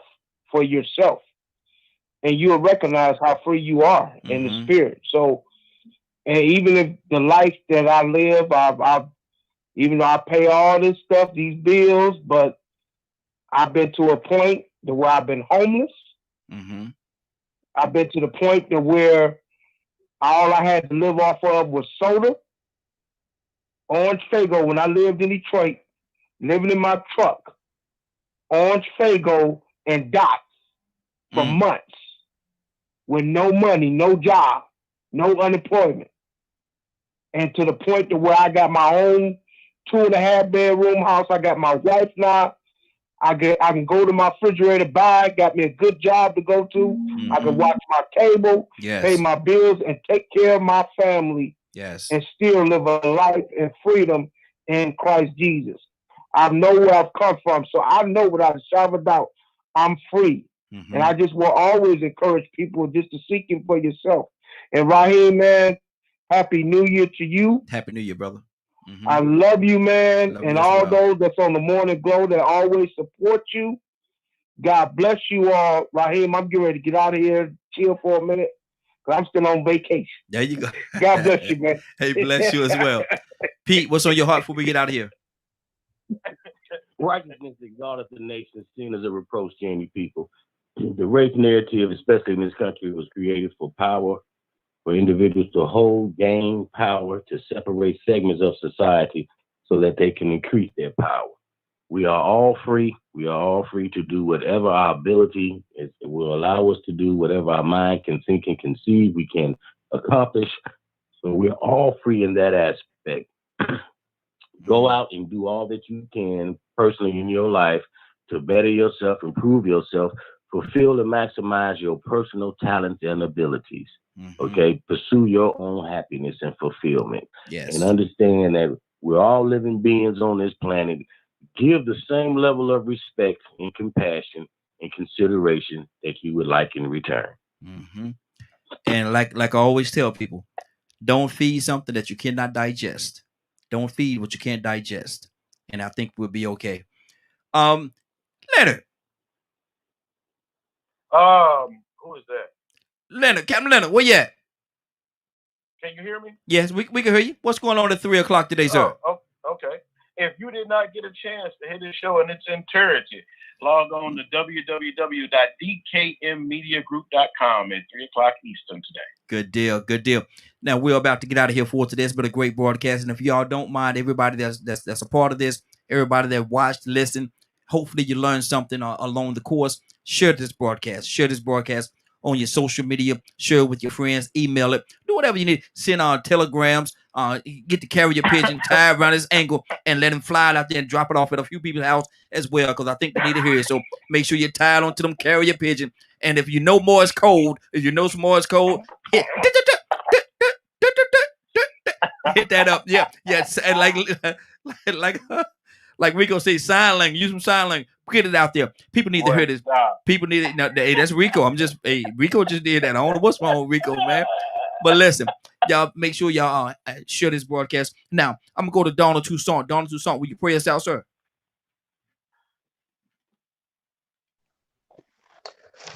Okay, God our Father, we come and we give you glory.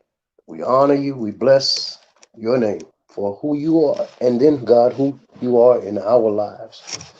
We come and you said that we should reason together. So we thank you for what has been discussed, talked about. We pray that it would be a part of kingdom building, because all we have to do, according to your word, is let our light so shine that men see good works, but you get glory. So get the glory out of our lives like only you can. We pray it all in the name of Jesus Christ, our Lord. Amen. Amen. Amen. Been a great broadcast. Again, I want to make sure that you all share this broadcast, and again, share this broadcast. And we had amazing with us this morning. Amazing, you need to come on back. We need to see you. We're here every day, Monday through Friday, from 7 until 10. So if you get the opportunity, come on back and hang out with us. Is she still there? Raheem. Yes. We Lord Jesus. Oh, Lord Jesus. Free. Oh, Lord. Look at him. Hey, Goddess, go ahead and sing us a song, Goddess. Go ahead. I see you rocking over there. Go ahead and sing us a song, Goddess. She got a mute on so we can't hear her, boy. I say she's slick. Biggest Crisco. I can't sing. I just was rocking to his song. Like, go ahead. Our spiritual Harriet Tubman. Hey, Rico, sing us something, brother. You muted. He said, I know. He said, I know. But listen, it is 10:07. Time for us to get out of here. I want to thank everybody for joining us, and more than that, thank you for allowing DKM Media Group and associates and the Morning Glow to be a part of your day. It's 10:07. You're about to exit the Morning Glow, but before you go, I want you to do me two favors, if you will. One, I want you to continue to pray for us, because we're certainly praying for each and every one of you. Number two, why this is real simple. I want you to go out there, find somebody, and give them a hug, because you never know. It could be the only hug that they get, or it could very well be their last. Love you, and ain't nothing you could do about it. Have a great day and a better tomorrow. Now we shine some of this light on you from the Morning Glow. Take it out there into this wicked and cruel world that we live in, and let your light so shine. You'll have a great day. Get an opportunity, give somebody some love. You just might get some love in return. Y'all have a great day. Love you, and we will see you in the morning.